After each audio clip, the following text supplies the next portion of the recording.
Usually when yeah, you admire art for a lot of the different qualities and things that you are attracted to, but trying to do it, oh my gosh, yeah, man, yeah, yeah, In that's my what. head, I can ink like the best comic book draw illustrator, Right, right, right. but you do got to push through because even in learning, the mm-hmm, middle part's messy. mm-hmm, mm-hmm. It gets better every day. You just Right, got to push. and that's it. And see, and just like Clubhouse, it's a it takes time to acquire those finer skills that are gonna put you right where you need to be and talk the way you need to talk. And so drawing is the same way, man, and anything really. Working out in the gym, that's how I like to say too, that my gym is my pencil and my paper, is because yeah, I've been putting in the time into this thing for so long. I got this, but it took that time. 6,000 hours, 10,000 hours. Lots of hours. Yeah, man. So how many hours, how many drawings do you think you've done so far now? More doodling. More Doodling. doodling. Mm-hmm. Yeah, and then clearing the slate. Practicing other. I'm actually learning the pens. There's just so much to choose from. So I'm trying to find like which ones I feel the best with. Mm-hmm. Yep. And that's the deal. Like let's say you were a great pencil artist, right? Let's say you were already there. You were the top of the line. I know this one guy who did with pencil drawings. He drew the Haitian presidents of in history. Haitian, something I like remember that. this guy. This Yeah, guy was amazing. yeah, that dude. And so his drawings have made it into the dollar bills, right? But give him a paintbrush and he's a baby again. Right. So I gave my graffiti spray paint friend a Sharpie, hmm and his work did not look like his paint work. right, exactly. And so that's it, man. That's Right. like the process for anything in life, anyways. Is that you gotta start from the beginning, which is scary sometimes, cause like I'm at top of my game on one thing, and it's like I gotta go learn this whole other thing if I want to get good at it. It's gonna take a while. But worth it. That's right. That's correct. It's gonna be worth it eventually. So there you go, man. You just gotta hold on to it. Hello, Susie. How you doing today? This is DTM. If you do decide to speak, do know that we are streaming live on Behance right now. This is all happening at the same time. I am live on Behance, drawing a Skully, and the link to the Behance page is on the title of this room. And so we have to keep it PG-13. But you're more than welcome to say something. Actually, this is the first time I've ever talked in a clubhouse room, believe it or not. But thank you for inviting me. Um, nice to meet you. Um, I am just so curious about the NFT world, and I'm ready to kind of jump in. And knowing I need to do my homework, just like you were saying, with anything that's new, um, you just got to start somewhere Mm-hmm. and keep grinding. And um, I'm trying to just start somewhere. And actually, it's kind of, well, it is in partnership with my husband. He is the artist. He's a phenomenal sports artist, and he makes the coolest um, these dunk contest paintings where he'll take whoever won the dunk contest from that year, and then he paints that person, and then in the background he does all this research and paints like anything and everything you can think of from that year in the background. And so I'm like, man, these things would look so cool as a digital, their digital version in Mm-hmm. the NFT space. And so we've just been talking about, like, how do we get into this? Where do we even start? Like, where should we try to mint something? What is best? So it's just like navigating, because it's really blown up in the last 6 months or more. I mean, I'm sure that you guys probably have a lot more experience and have seen the growth over the years, and I've kind of been watching from the outside, very peripherally. But I think that supporting living artists and seeing artists get paid for what they're worth, Mm-hmm. and knowing, I just see how much time and effort goes into these pieces, and watching people work on their stuff through Twitter or other platforms, and knowing the amount of time and energy going into this stuff. Like, I am all for supporting living artists, and I think this is such a cool way to do that. And I'm so sorry for this long-winded comment. I don't even know where I'm going with this. I'm just That's great, excited to Susie. talk That to gained you a people. follow. Well, thank you. I'm just excited to talk to like-minded people and build a community, because I want to support other artists. Mm-hmm. I want to. I already feel community with people on Twitter, and I'm not even the artist. I'm just like the vessel to share it, because for whatever reason, it's just been kind of a strange thing. He got banned from Twitter. He can't even post on Twitter, but that is the place that drives the most business for him. So it's just kind of like a necessity for me to step into that role, and I want to. Like, this is what I want to do, is be like his backup queen, promoting his stuff, and then trying to get into the creative space at some point in time when I have the time in the future. But like, this is where I'm starting, right? So anyways, thank you for the invite. I am here to learn and be a sponge and observe. Or I guess I can't see anything right now, but if I go on that link, I know I probably could. But just to learn from others, and kind of um, pick up those best practices, hear your advice, and take that and put it forth towards what we're trying to do from our little place in the world. Wow, that was one of the best introductions I've ever heard, Susan. Oh my Um, gosh! Oh, thank you. yeah, because you have a basic understanding of kind of where you want to be on the horizon, and your husband couldn't have a better partner in art, um, that that um, we hear a lot of husbands and wives teaming up for the same thing, but Oh, yeah, cool. you sound like you're right in the right place. What? How did I just have one question? Is how did you figure to come to Clubhouse and that it might bear the fruit you're looking for? I've been, um, I've sat in on some other discussions with other folks like yourself who've had the experience, who talking about best practices, or how they first started out and how they went about minting things.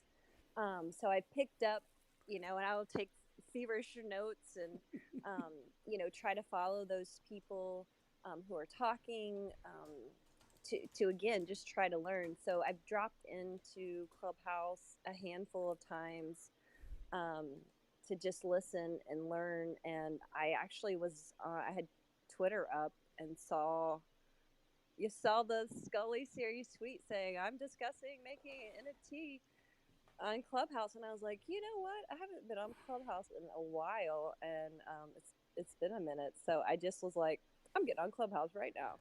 I'm gonna listen to this. And so, you guys were chatting, and I thought, what? Why not? I'm sure I could learn something. So I just popped on here, um, to see what I could could learn from you guys. Cool, Susie. Just to let you know, we have a club and we actually show up every day and help people like you. And Oh, the name of cool. the club is NFTS.club. tips. Okay. Is okay, so And I could just follow the club from in here, yeah, right? follow the club. We go live every day. Um, and we'd love to help you more and further. Um, I don't know if you've heard, but there is one thing you can look up. It's called the Open Sea Bible, and Okay. um, it, it's what it is a good backbone to have by your side as you begin this journey. Okay. And it's a great reference point. So you can just Google it, OpenSea, one word, Bible, and it's on the OpenSea Marketplace website. And Okay. I think that's a good little backbone that all of us have used in the beginning of our journey. And yeah, Thank I you. think you'll get some value out of that. Okay. Awesome. Thank you so much for that. I will definitely look it up. Taking my notes. That's very cool. I never heard of the NFT Bible. I just found it, and I'm making NFTs. There And you go. there you go. That's why you open the room and bring in a expert like Tom, who's been on this path for a long while, and me, I am getting my feet wet with the Skully series, and and I'm drawing a Skully right now live on Behance as part of my creative process because I'm the artist and the one who's jumping in into trying to understand all these different things and how they work and how I can make them part of my art business or experience. And so, but that's so Tom is a perfect person to come and share the wealth of knowledge when he has a chance. So thank you, Tom. That's awesome. Oh, okay. I'm getting to Behance. Mm-hmm. Susie, the best Yeah. advantage I heard that you have at the level that it sounds like you're coming in at is that you're bullish on Twitter. That is the biggest asset you have going right now. Keep building that Twitter. Keep Okay. sharing stories around art. Keep sharing stories around the industry that your husband's in and the type of art. Share other artist stories, like other artist stories, tag other artist stories. And you don't have to do it all day. You can do it when you wake up in the morning. Spend a couple Right. minutes, like some tweets, but get real bullish on Twitter. And it sounds like you have a good head start. So keep that going. That is the lifeline that we that has come become. That's the lifeline that's become the lead platform for us sharing our NFT work with each other. Okay. Yeah, I definitely feel like there is a strong community, an NFT community out there. So I've just started using a few of those hashtags. Like I said, we really with these dunk contests, we're like, oh man, we could to make this different because he sold posters. So for example, the first um, NFT we want to introduce is the this Kobe dunk contest digital print, if Mm-hmm. you will.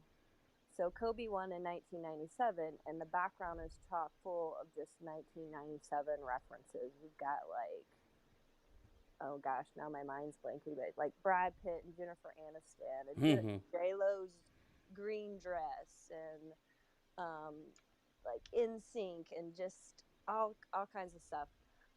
And so I was running a poll on Twitter to have people vote, like what's missing, not clearly every single thing from 97's in there. So what is missing that people would like to see in it? And I got it narrowed down from like 8 options down to the one, which is Steve Irwin, the crocodile hunter, is Mm-hmm. not in. Mm-hmm. And so I'm like, all right, babe, Steve Irwin got picked. So you got to digitally add him into the background. And then that's going to be the NFT, the one of one only. And then we thought, whoever buys that will send them an actual Kobe 97 print. So they'll have a physical something too. And will do this with other dunk contest paintings that he's done, because he's done like 5 or 6 other ones. So anyways, I don't know what you guys think of that idea, if that's interesting, or it's still telling his story. Like, that's what I like, because he does these dunk contest painting. He does other things. I mean, he's very talented. He creates these incredible 3D pieces too that are very cool. But the dunk contest, I just thought, could be interesting in the NFT space, and just a different spin on what he is kind of known for in some way, shape, or form. So, anyways, just looking for any feedback on that idea, what you guys think. And I was going to mint it on OpenSea, because I already have like a profile set up there. I just don't have anything. We just haven't posted anything out there. That's great. This is super awesome. I like that idea, and it's great that you're out here talking about it and jumping in. I wanted to point out that I think you could have as many Twitter accounts as you want. You may need to make a few adjustments and have a different email address. I'm not saying, I don't know why your husband would get banned, but I don't. there's I asked, like, I appealed it multiple times, and it was just like, okay, let me just be totally honest. He was very passionate about what's been going on from a political standpoint. That he wasn't afraid to voice his opinion about certain, and I'm not trying to get political at all here, but anyways, I have a feeling that he got flagged by some trolls or something like that, and he had already been suspended once or twice for like a few hours or a day and got his account back, and then it happened again, and it was like 3 strikes, you're out. And I tried appealing multiple times, and I've never gotten a response. And he had like, and I know this sounds probably not like very many followers to you guys, but he had over 4,000 followers at the time, which was a big deal, because I mean, again, it's our biggest traffic driver to our website. The most people see his stuff. Like, it was a huge setback. I mean, it was a huge setback financially, a huge setback for him mentally. He was so depressed about it. He was just like, I got to start all the way over. I have no fan base. And I was like, trying to talk him off a ledge, like, yeah, I'll just scrap what I'm doing, and it'll just be your art, and like, they can't ban me too, and so it's just been kind of an uphill battle to get back to that place. And I don't even have 1,000 followers. Like, it is hard work, because whatever, I don't need to tell you guys my life story. Like, we're grinding, I'm gonna get back there. Like, it's not stopping me from doing what I want to do, but it's just been hard because Twitter has flagged us. Even trying other email addresses, I haven't been able to make it work, and I'm so scared that they're gonna take my account away, and then what? You know what I mean? So it's just like, I feel very, I have to walk a thin line here with Twitter, and trying to push it with a new account, or another email that's tied to me somehow, or tied to him, and they're like, nope, shutting it down. Yeah, so, it's a fine line between being your creative expression and then your freedom of expression. yeah, it's not easy. Totally. Yeah, it's not easy. Wow. Yeah. So, anyways, it's just, but okay, can I tell you this? I have an awesome story to tell coming up with him. So, it is, he did this so funny, Giannis Antetokounmpo, whatever his last name is. I can't say it right now. I need to like look at it to be able to say all the vowels and consonants. But he's like MVP, one of the best players in the world, plays for Milwaukee Bucks. And my husband was like, I want to do a painting of him, because he's a Bucks fan. He's from Madison, Wisconsin. And he did this so funny painting of Giannis at the free throw line. You see him in a very serious, like with the ball shooting, but then in the background he puts this Phoenix Suns fan who Mm-hmm. was at the games, and every time Giannis would shoot a free throw, they would start doing this count because it would take them so long to shoot a free throw. And this guy would count $100 bills in the background. And so my husband was like, "Oh, I've got to put this guy, or maybe I'll make some different fans in the background." And I was like, "No, no, you got to put the money man in the background and just do something with him, like losing his money." And so he did. He's in the background of this Giannis painting 12 times, and he's slowly losing all his money. And my husband was like, I just want Giannis to see this. Like, you got to get it in front of him somehow. I'm like, babe, I'm going to tag him. I'm going to Mm-hmm. Mm-hmm. try my best. Mm-hmm. And he did. He saw it, and he wants it, and sent me a direct message and was like, "Are you selling this painting? You know, I want that painting." And I was like, "Oh my gosh, yes. Like, we'll get this to you some way, Uh-huh. somehow." Uh-huh. And he's like, "How about this Friday?" And of course, like that, it didn't work. Like, I had this trip planned for like a year and a half Mm-hmm. or whatever. Anyways, and my husband was like, "I'm not doing this without you." So I was like, "Well, crap, we missed our opportunity." And I had tried reaching out to him via direct message a few times and didn't hear anything back. Well, we're going to Wisconsin to visit family this weekend, and I just tried messaging him yesterday, and he got back to me, and we're meeting up with him on this upcoming Saturday to give him this painting. So this Nice. story is going to be like so much fun to tell. I'm already started it, and I'm going to document, just like getting the painting prepped, Mm-hmm. wrapped up. He's going to like frame a Kobe print for him. And like getting it in the car and stuff, and just trying to have that good story to tell, because I know that's really important. And this will be a fun one to show people and kind of bring them along on the ride. So Mm-hmm. um, that's been exciting and like uh, uplifting, because again, it's been depressing to my husband because he Yeah. doesn't have that Twitter outlet, which he loved. I mean, he really Mm-hmm. enjoyed interacting with people and having more of that community feeling, and he's missed that for a while now. Mm-hmm. But anyway, sorry, I feel like I'm talking way too much and I need to be listening, No, you're doing so I'm fine. learning. We are all learning, and but it's great to have that story that shows that you will succeed if you persevere. Right. You can't give up just because um, the political climate, because of things that happen online, doesn't mean that you can't continue on with your mission of art.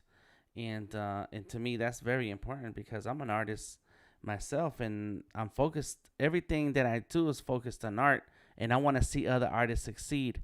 So knowing that we all have our battles to fight, but at the end of the day, there is a way to continue on promoting yourself, marketing yourself, and having a teammate like yourself. Yeah. That is super important. A lot of artists don't understand that you can't do this on your own. You know, Right. social media helps out a lot, and that's the pain you're feeling now that you don't have social media, the Twitter to help out along. But he has you. I have my Right. wife. My wife is my top champ when it comes to promoting my art and keeping me focused on the message that and purpose of why my art exists and why I exist. And so a lot of artists think that, well, I can, well, I think maybe they don't think that artists just sit down and they got their face down and they're drawing or creating, and then the world's gonna come along and be like, that's awesome. Right. No, it takes a champion. It takes a champion out there like yourself to Yeah. push it out there and tell the world about it. Yes. Yeah. Yeah. Yeah. No, agree. Agree. He's all the time like, they didn't. It's not like something we learned when I was in school. Mhm. That was missing, like promoting yourself or Mhm. marketing yourself. Mhm. Um, and you feel for artists because you've got to learn so many jobs in addition to just creating Mhm. your art. Um, there's a lot of other things that go into that. You don't, someone wouldn't even realize unless you're living it yourself or you're Mhm. seeing someone go through it. So Mhm. that's awesome about your wife. I'm glad you have a support system behind you. Um, getting you recentered. I feel like that's a big part of it is recentering him on what's important and the good things and what we're striving towards. Yes. He's just um, it's a grind day to day. We got two little kids and we're trying to figure it out with Mhm. the pandemic and just life, juggling Mhm. jobs and school Mhm. and all that stuff. So Yeah. um, Yeah, this is it's the real insane. behind the scenes. This is why that story is important. Behind the scenes. We're Yep. getting a behind the scene glimpse into the reality. This is the real stuff. That's the real stuff. It is though. Yeah. I mean, it totally it is so much about the journey, Uh-huh. And I was watching this. It was like the daily kind of. I don't even know. I didn't turn it on. I think my husband had it on. I just had kept it on, and it was talking about like, you only see the sharp, like, um, very well polished, put together video. You don't Mhm. see Mhm. the week leading up to that video and Mhm. the pages of research or jokes, or avenues we were going to maybe pursue for this piece, and maybe didn't even use any of that Mhm. stuff, but you don't you take for granted all that work and time and effort and journey because you don't see a lot of that. Right. You just see the end or the Mhm. output. Yep. So Yeah. I think coming back to that and appreciating that is a good thing, and just learning. That's right. What I'm interested in too. It just seems like there's a phenomenal amount of one interest and well, maybe it's just interest all around, interest from others in these like series. So I see you're doing these Skully series, but Mhm. then I've seen like the Board Ape Mhm. Yacht Club. I've seen like, gosh, other things. Yep. There's a ton. Of these, yeah, of just Mhm. different things. It could be like animals or zombies or you name it, right? Mhm. Is I guess is it just what? Can you tell me more about it? I'd love to like kind of just almost get an inside scoop because you're making one now, a Mhm. different, a new Skully. Can you tell me more about that? Like what is it about and what drew you, no pun intended, drew you to that? I like that. um, Oh my god, I like that. I'm gonna use that. I'm gonna use that from now on. um, Mhm. I would love to hear more about it and Sure. especially from the horse's mouth. Like, tell me Gotcha. more about these series and what's Yes. going on. So I can tell you about from my perspective, and then Tom wants to hop in, he can tell That's us your perspective, did you perspective. say? You can Perspective, use This that is yeah. one my too. perspective. Yes, there you go. Perspective. That's crazy. But then Tom can join us and tell us about from the market's um, um, perspective or point of view, or how it's moving and why Okay. there's so many other projects out there. So I can tell you that for the past year, Tom has been deep in the NFT space because at the beginning of the year, when were starting to actually that's when I met him at the beginning of this year on the internet. Um, and so NFTs started to become this big thing, and so I told him, I said, I don't have time to learn it all, so go on, learn it, and then coming back and tell me about it. And that he's been like on a mission to know all there is to know. So he's like the super expert that I know, somebody I know, right? So, um, but along the way, I thought of my artwork as not very interesting. I have the things that I like to draw, but like who wants to collect this? I don't. It's not. It wasn't in the front of my mind to say yes, this is something I should do.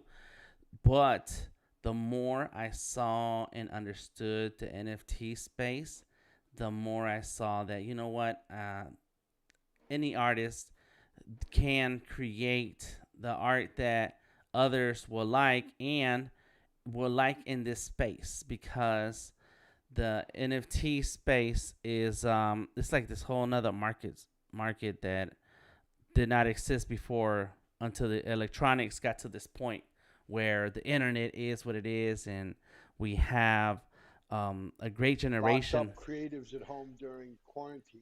Exactly. Right. A great generation of artists who are just like finding ways to connect across the world. And With the so, strongest computers in each one of their pockets in mm, every city. mm-hmm. Right. In the pockets, meaning the phone, right? You're talking about the phone. Yes, sir. And There it all is. the creative apps that they've been selling to us for years. Guess Right. what? We've been using them. And Mm, guess what? We have digital assets to share with the world. mm-hmm. Mm-hmm. So once I started thinking about that, I was like, you know what? I'm a digital artist, and I like to draw skulls. And so for a long time, Tom was telling me like, oh, you could do this, you could do that with your art, and this could be a collection, that can be a collection. Like, nah. And then I finally a few couple months ago, I like to draw skulls. I've been drawing skulls all my life, and I have several skull tattoos on me, like at least a dozen. And and so I was sitting around drawing, and I don't know why I drew the skull in this particular way, where it's looking off to the side a little bit with a little bit of a body. And I said, wait a minute, this is like that stuff that's on the NFT collections right now, where all the bored ape and all there's a Mm-hmm. ton dogs, camels, pandas, women, Right. men, spacemen, whatever, aliens. It's a ton. And so I said, why don't I just see where this leads? And next thing I know, I'm making 10 different skulls, and my focus is not just the skull, and in trying to come up with a collection like what I see on the internet, but more so, can I make a skull character that when you look at it, you recognize it. You know, oh, Mm-hmm. that's so and so. That's Mr. T, or that's uh, a character that you've seen on TV at some point, and so that became the game for me. It's Mm. like, what can Okay. I add to this skull and to this body that others will recognize? Say, oh, that's Cheech and Chong. I know that guy, Mm-hmm. and so to me, that made it fun. That made it something that I feel like I want to draw to see if other people can recognize.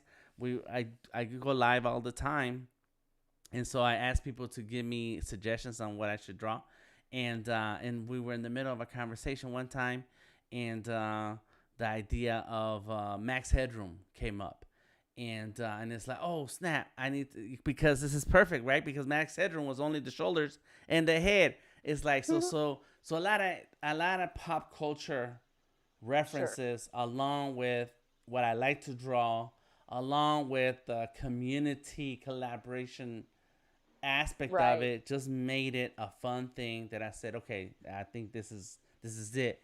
I need to take Tom's advice. I need to go ahead and listen to this NFT space and marketplace and understand crypto, understand Ethereum. I still say ETH, and then Tom says it's ETH, Yeah, say F. No, it's ETH. It is ETH. You Oh, it got is it. ETH. Oh, I got it Yeah, the ETH. backwards. Yeah. And Dan, real quick, just Yes. I got a quick little $1 million idea, real quick to Yes, add sir. to what you said. Go ahead. What we're gonna do is when the collection's done, we're gonna have a giveaway, and it's Yes. gonna be one that no one's seen yet. It's gonna be hasn't been revealed yet. We drew it in private, but the first person on Twitter that can send in a list of each and every Skully, that can name every Skully from the clues that have been laid forth, will get this special airdrop Skully that no one has. Cool. Nice. There you That's go. awesome. Mm-hmm. That's why. That's why you That keep was way smart too people. long of a pause, Dan. No, I like it. I was. I Way, was. way too long. I was imagining what that would take. Like that's gonna be crazy. That is super crazy. I like it. I like it. No, I think that's great, and that's why you keep smart people like Tom around. You know, it's like yes, that's a great idea. And there you go. And so it is through this different things coming together for myself as a creative person that it makes sense to me to do this versus oh this is what's hot and people are buying and selling and there's millions of dollars in play and there are people retiring and buying houses and they're still in their 20s. You know, it's to me it's about the passion of art and what Mhm. connects me to this creative process that makes me Right. continue moving forward and it feels me my passion feels that passion part of my everyday life. I have to have this passion part that plays out in me drawing. That's what I do. That's what I've been doing for a long time. I have to. I have to. And so it just kind of fit. It just came together, and I'm pretty happy so far. Awesome. Oh, oh. Very cool. Thank you for that insight and background. Um, like I said, it's just been something I've seen kind of growing. Mm-hmm. And I don't know, Tom, if you have more to add from your perspective. Yeah, you're seeing the Um, big projects like numbers like 10,000 in the collection. That's tip of the hat, a tribute, if you will, to the first NFT collection, which were called the Crypto Punks, came out in oh, uh huh. 2017. And on the day they came out, they were free to mint. You could have minted one Wow. for free. You just had to know about it. And that collection on that first day dropped, and they came up with 10,000 generative CryptoPunks. Um, when we saw a resurgence and the NFT community and market start to take off in the beginning of the year, people had forgotten about the CryptoPunks, but they very quickly came back into being important. So much so that a couple have sold for over $100 million from Christie's auction house. So these crypto punks, which were free JPEGs 5 years ago, 4 years ago, are now one of the largest market moving, shared, original generative projects that we have. And in tribute to that number, when we started seeing collections like the Bored Apes, when they came out back in, get this, April, Right. Yeah, I know. Wow. right? Mm-hmm. Mm-hmm. Back in April when they came out, that was kind of like the first one that got on our radar that was 10,000 pieces. And then all through the summer, um, once everybody saw how exciting that collectible market was, you saw hundreds and hundreds of creators jump on that and also put out their generative pieces, which you're seeing all over the internet daily. Right. So that's a little history on it. Yep. No, that's cool. Good to know. I do remember, recall hearing about the crypto pugs and then and knowing that they have sold for quite a lot of money. What made the Board Ape special this year in April was that um, when you bought the art, they said, "Hey, you now own the intellectual property. You can take it, go make a logo of it, make a T-shirt brand, go make a sneaker brand, add it to your whatever you wanted to do with it." And when you buy a Disney piece of art, you can go home and hang the Disney art and all that, but you don't own Mickey, right? Mm-hmm. Right. Well, when you bought this ape for $400 on the day it came out, you now own it.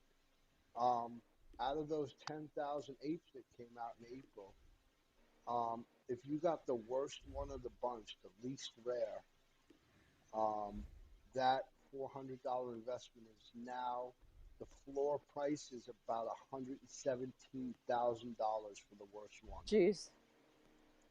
Wow.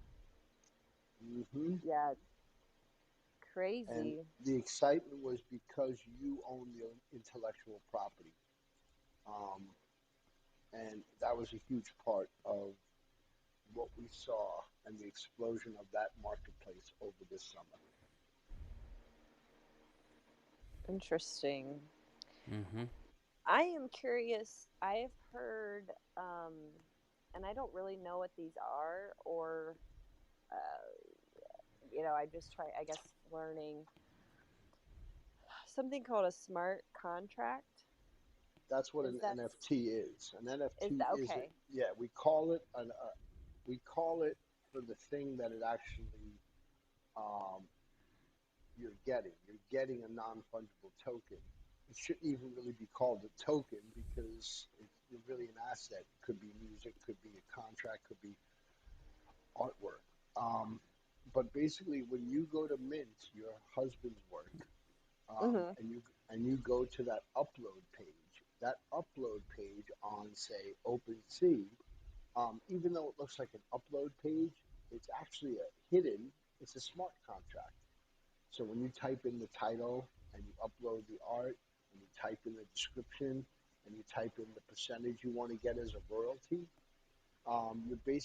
they're giving you a very simple smart contract of which when you're done, that will be immutable and forever on the blockchain with Right. provenance saying that, hey, I have a royalty attached to this NFT or smart contract, and that royalty, say you put it 10%, that every time that your husband's work sells from collector to collector in the future, your husband will directly, immutably, and immediately receive that percentage. And that Which is I think part of is the so art cool. that has never happened before. Mm-hmm. Right. Right. And And I we can read tell that. you because last month I posted my first collections back in March up on OpenSea, collection called NFT shirts, which I also filed for the trademark for the name. Um, I got a royalty last Saturday when I woke up. I woke up and I got an email, and the email said, "Tom, you're receiving royalties because your work has sold on the secondary market now." And I got $104, and it was the best $104 feeling I've ever had. It was Oh my amazing. gosh! Congratulations. That's So I can amazing. tell you the system works. That's all I can tell you. Yeah. Okay, so I have a few questions, and I love again like supporting living artists and having them get Mm-hmm. paid while they're alive is like I am on that train. Like yes, they again the work that goes into it, the effort, like you pour your heart and soul into it. I feel you on that, and that deserves that the value of that deserves to be paid out to those artists. So very, very cool. I guess And my Susan, we question. also suggest that you actually go out there in the marketplace and purchase one. If you haven't already, purchase an NFT so that you could go through the process to feel what it's like from the buyer side, Okay. and you really learn a lot. Have you guys set up your digital wallet yet? Yes. Okay, killer. Yeah, what I would Yeah. do is I'm just spend an like again. I've afternoon been just on the looking at some sidelines, art that watching. works in your, look at some stuff that whatever You're your into. budget Yeah, is, or Hmm. yeah. whatever you're into, and hit buy and purchase and see it pop up in your wallet later on the day. It's kind of exciting, and it just helps you helps you get a better, well-rounded feeling of No, that's a the great actual process. Hmm. recommendation. I think that would be really helpful to see it from all perspectives and go through that buying process too. And of course, support other artists. Um, in Yeah, because there's terms, also frustrations, and then you'll see some of the frustrations, oh, right? And then Hmm. sure. in that, you'll be like, oh well, maybe I'll do it this way when we post ours because I wouldn't want my fan base to have to go through this, for example, or what whatever. But Got it. you'll definitely learn something from the process. Is the point. Hmm. Is it better to um, set a price or do an auction, or is that just kind of based on the piece or the artist? Is there a recommendation there? I'm just curious if you have any advice. There's many ways to do it, but from what you sound like, I think a good starting point would be pick a price and look up the word bonding curve, right? Bonding It's, curve? yeah, bonding Okay. curve is how maybe you might want to price the art over the next 6 months, where you come in like whatever price you pick today. Let's just say it's one, right? Maybe Okay. the next drop he does is two. Maybe the drop after that is four. Then it jumps up to six. It kind of goes up in increments so that the people that believe in your husband's artwork as the earliest buyers are buying in at a lower price in time so Got that it. they get the most value for believing in your husband in the beginning, Right. etc. But that's basically the signs of the bonding curve. You can look it up. There's lots of intricacies you can look up, but that's basically it in a nutshell. Got it. Okay, cool. Thank you.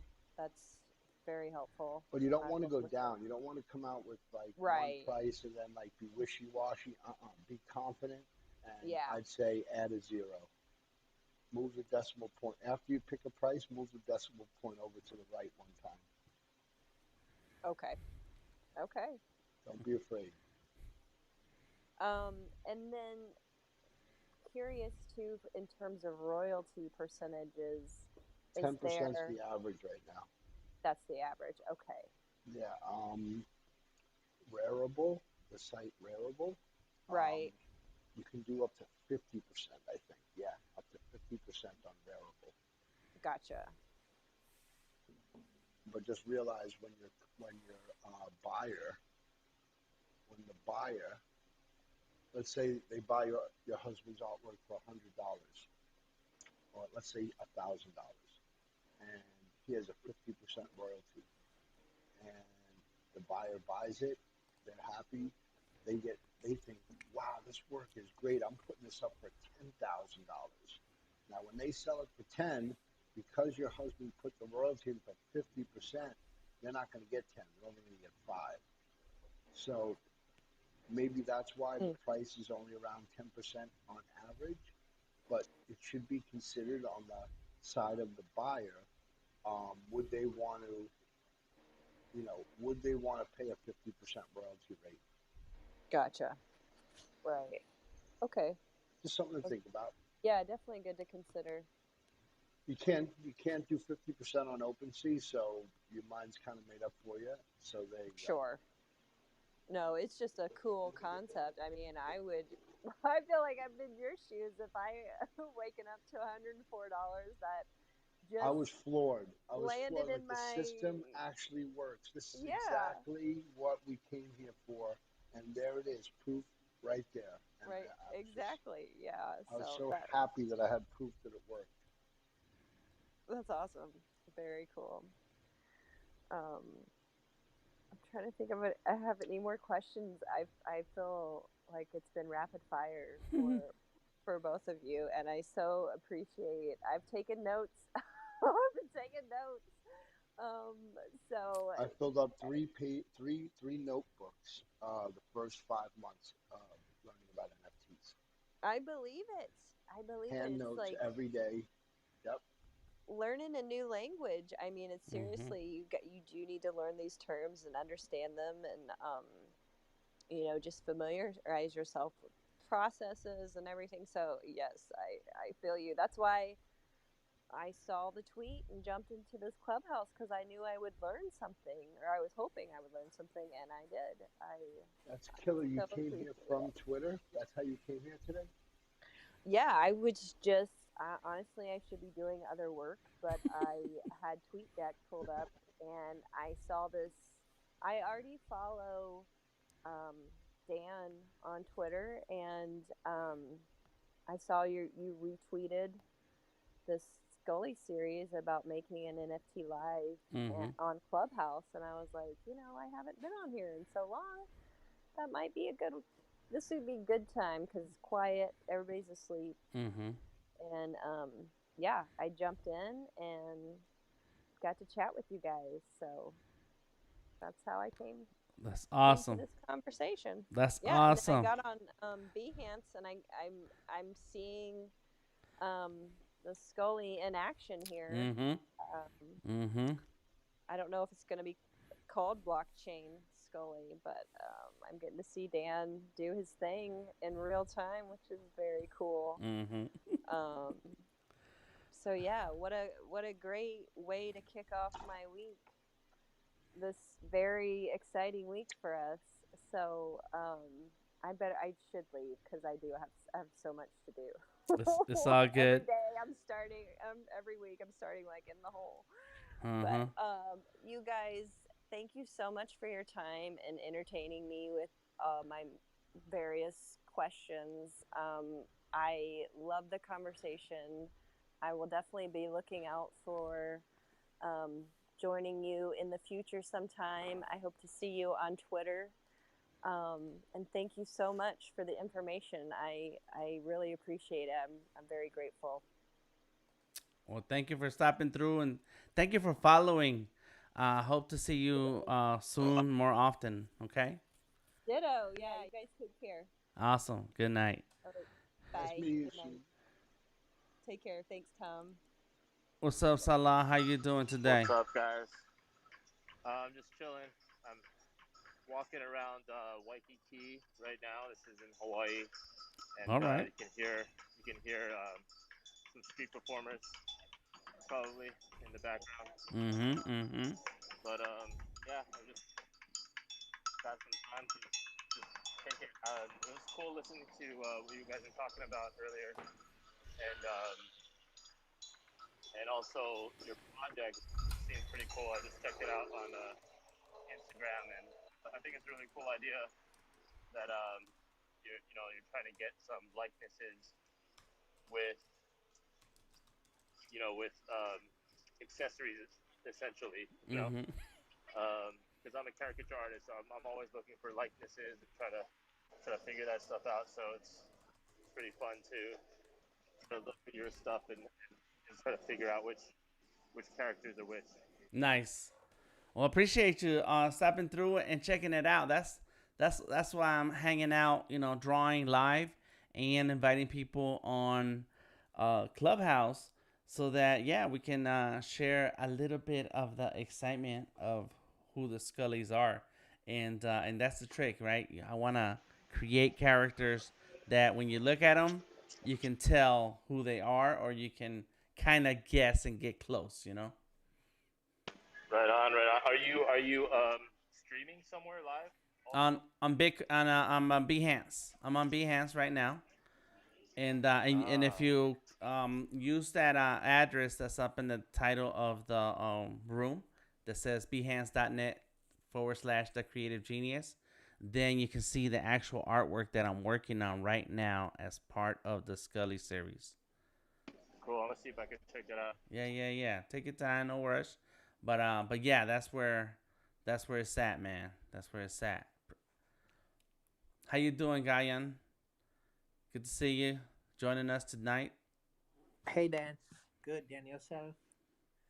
Yeah, I'm doing not too bad, not too bad. Just relaxing. Where are you joining us from? Salah says he's Ah, in Waikiki. Where are you? I'm joining from New Zealand, and it's almost like Monday evening. Yeah, What? What? You're in the I future. yes, I'm talking from the future. Trust me, Monday is peaceful. Well, tell us, how was Monday? Ah, it's pretty good. Raining, but nothing happened in Monday in the world news, so it's peaceful. So. Okay. Wow, that's fun. That's super awesome. That's what I like about the internet and how we're all connecting now. Is that when you say you're gonna be live and then you say a time, you have to add in like what time zone? What are we talking about? You know? Yeah, yeah, yeah. That's super awesome. That So didn't happen. no, no. I just went live. I said I'm doing going live right now. So tell us, Guyon, any projects you're working on? Anything related to NFT? Yeah, so we are mainly working on decentralized identifiers and verifiable credentials on blockchain. Having said that, part of our project roadmap is to like create NFTs. Let's say in New Zealand, like the farming industry is quite large, right? When a farmer hands over his like farmland to his grandson, we are hoping to create some sort of a cool NFT of that genuine land, which owns by the grandfather to the son. Mm. And down the line, at some point, there will be a value addition for that particular NFT of that grandfather. That's the summary which I can like share with you at the moment because it's comes under our intellectual property of the Mm. company. But yeah, we are kind of doing something like that with the NFT space, and we have another our sister company named uh, Altered State Machine, and they are using decentralized AI to create NFTs.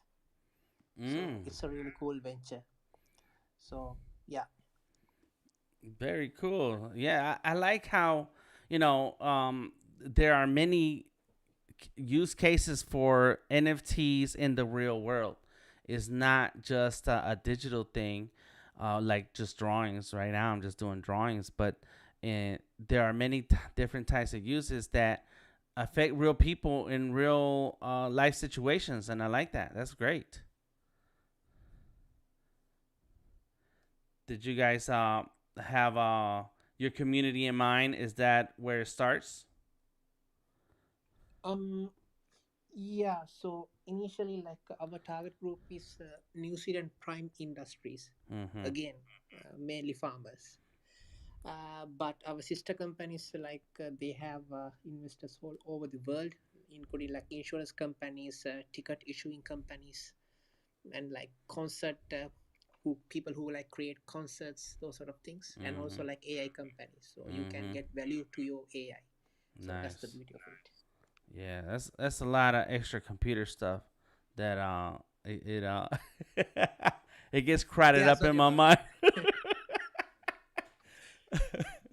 Yeah, sorry Yeah, I about it. feel the same Because way. Yeah, but that's cool. But no, but it's great. I mean, we want to see more than um, more different uses to take advantage of the technology. Otherwise, uh, we're not moving forward. We're not progressing. So I like that. yeah, so I'm a bit like techie guy because I'm the head of engineering at my current company Trackback, which deals with like NFT for farmland. So I only speak technical language. Sorry That's about right. that. So Nah, it's cool. It's cool. It's cool. Yeah, I only speak art. Like, talk to me about a drawing or a drawing app, and then we'll talk. But no, it's cool to hear other cool things, man. That's awesome. That's awesome. And you're coming to us from the future, so that's extra extra awesome. Here I am drawing. I am drawing live. If you care to see what I'm doing, I am live on Behance, which is a website where artists share their art portfolios, but you can also stream. And so the link to get to that stream so you can see what I'm drawing is in the title of this room, behance.net/ the creative genius. So if you wanted to check that out, you can. and we are streaming right now. It's happening right now. How did you? Awesome, cool. Yeah, yeah, yeah. How did you hear about the stream today? How did you get on here with us? Just Because I already like subscribed to a couple of NFT channels, and I got this suggestion. So like thought of exploring like what happens uh, the other part of the world. okay. Because in New Zealand, like NFT market is still small, but I know like in your part of the world, it's huge and massive. Yeah. Mm-hmm. That's good. That's good. That's right. There you go. Uh huh. That's good. Well, that's what I try to do. Is try to make sure I immerse myself, especially when it's time to learn from others. And that's what I'm doing. I am working on my own NFT collection. I am an artist, and I'm learning as I'm doing. I just started. I do have a few other artists that I'm working with, and that's it. Try to find the same interests and the same type of same type of NFT projects, so that I can learn from them and get some insight. And that's where Tom, he is our resident expert, where he's been deep into the NFT space for all of this year. Yeah, and so welcome, and that's cool. I appreciate that. Appreciate you stopping through. If you'd like to add anything, do so at any time. I don't want to just talk to myself unless that's what we want, which I will then keep talking. But do visit the stream if you want to look at the artwork. Dan draws faster when other people talk. Yes, yes, I do. Dan, I kicked off a new series where I'm interviewing CEOs here in the NFT space starting this week. That's good. I like that. All right. Yeah, I interviewed last week Robin Schmidt. He's the director, producer, writer behind the YouTube channel called The Defiant. They had the movie around the Bored Apes earlier this year. Mhm. They had a really good movie on art blocks earlier this year. And Mhm. they did the first NFT film about 6 months back. So I finally got him on the line, and we had a 2-hour conversation on Clubhouse. And this week I'm kicking off with the CEO of Calamint. That's Mhm. calamint.io. And we're going to have a nice, fruitful talk. He's been in the rooms for months buying art, buying art, buying art, and buying more art from artists. So Mhm. I love everything he's doing. He's putting his money where his mouth is, literally. And reach out to Chris. Is that Chris you're talking about? Yeah, From man. Clubhouse? Yeah. Yeah, Yep. I see him all over the place. Yeah, it seems like a pretty cool guy and like pretty involved in buying art and promoting artists and stuff like that. So that's pretty cool. I Yeah, I still want don't to have take a deep I dive. still don't have like an account on Calumet or anything like that, but it seems like it's a pretty cool place. You know what? I guarantee if you show up to the interview, which is probably going to be on Thursday or Friday afternoon, he will make that happen almost likely on the call while we're on the call with him. I've seen him do it so many times. So, yeah, please try to show up or just send him a DM and he'll clear that. He'll clear that for you. He'll clear that up. Same thing with Known Origin. I had applied there like 6 months ago, and then I had the pleasure to meet the CEO and reached out, and they immediately fixed it. So that was great. So I think you'll experience the same type of luck. Hmm. Nice. And when is it's a weekly show you're doing? Weekly interview Yeah, it'll or be weekly, and I think I'm hoping to have 2 a week. okay. Nice. I really want to move the needle and start to build the archive and Mhm. talk to the movers and shakers maybe that are not in Clubhouse every day that Yeah. we're here using their platforms, and maybe Mhm. the community has some questions, and I want to bring them to the to the stage for that. Yeah. Yeah. That's awesome, man. I like it. I If you, like it. if you have somebody from Adobe that wants to talk, or anybody from that community that wants to get on and talk about maybe Adobe Max, like leading up to Mhm. next couple weeks, please let's bring them on. We need somebody from Adobe. I do know somebody, and they've been very active in Clubhouse, and we actually had a couple of Clubhouse discussions on art, creativity, and how artists are able to create a sustainable business and build their careers with art, especially right now when it appeared that the world had shut down, you know. And so that's cool. I will raise it up. Let's have that same conversation in the NFTS tips room, Hmm. and yeah, let's spark that up again. Let's do Okay, that. I'll link you up. Um, um and her name is Jess. She is I one of think I the remember her from one of your streams. yeah. When I was talking in Clubhouse a few weeks ago, and she was the moderator, and she is with Adobe, and so that's perfect. That's good, man. Yeah, I like it.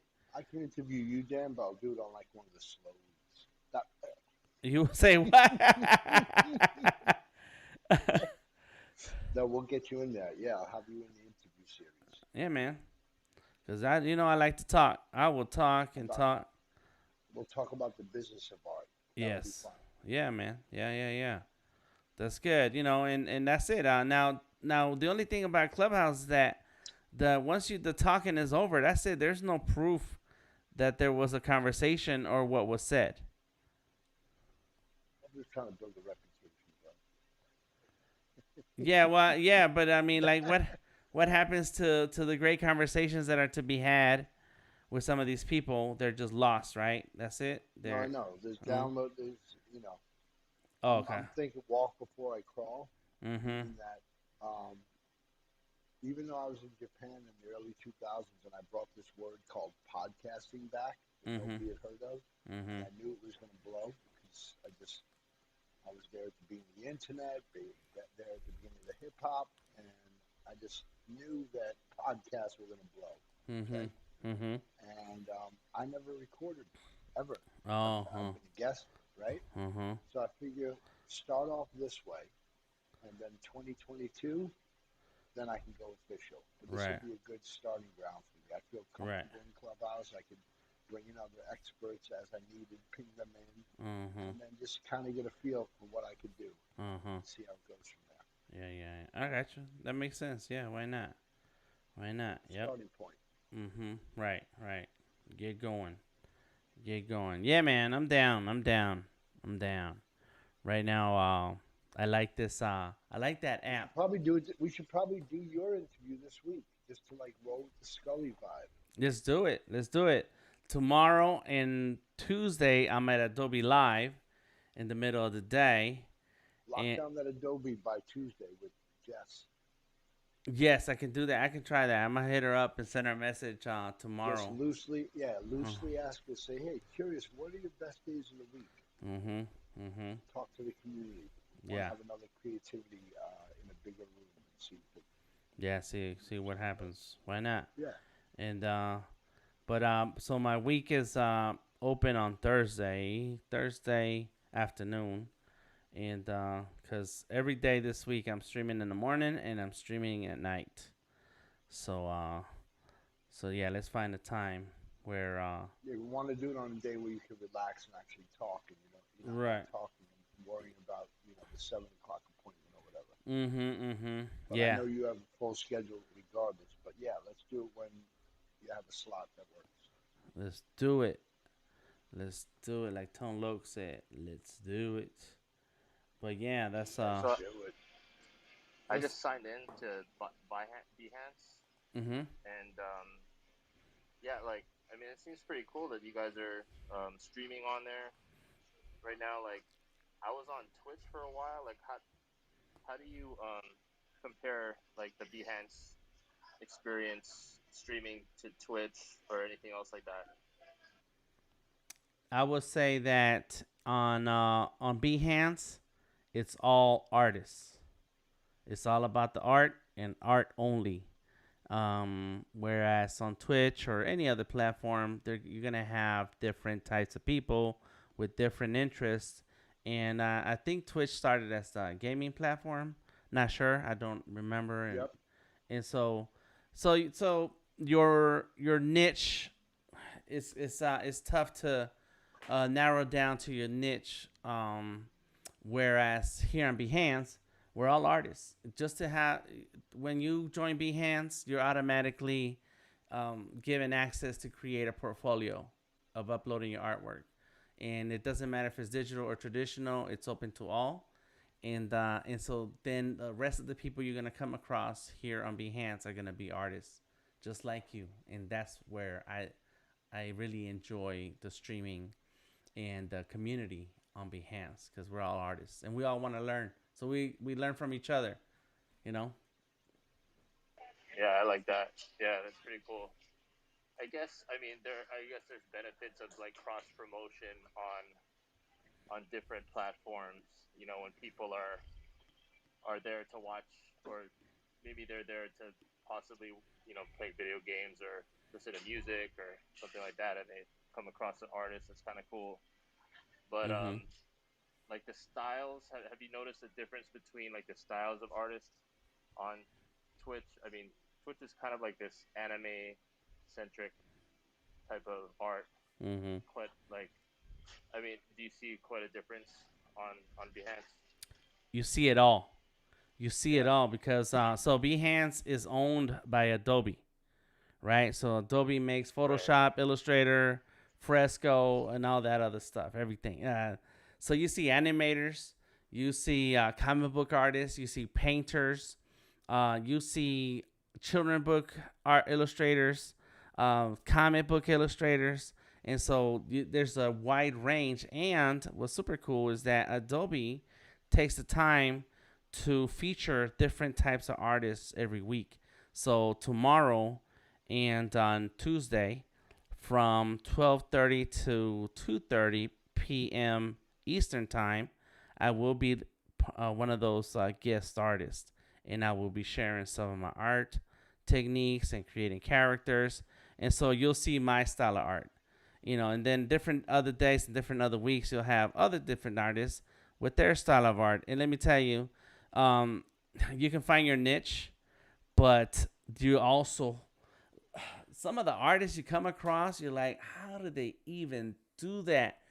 It's insane the level of skills that you find, and so it just pushes you. It's like, okay, let me try that technique, and because it's a big learning platform that not only just engages and say, hey, here's some art that I'm working on, but it's also here's some art I'm working on, and I'm gonna show you how I did it.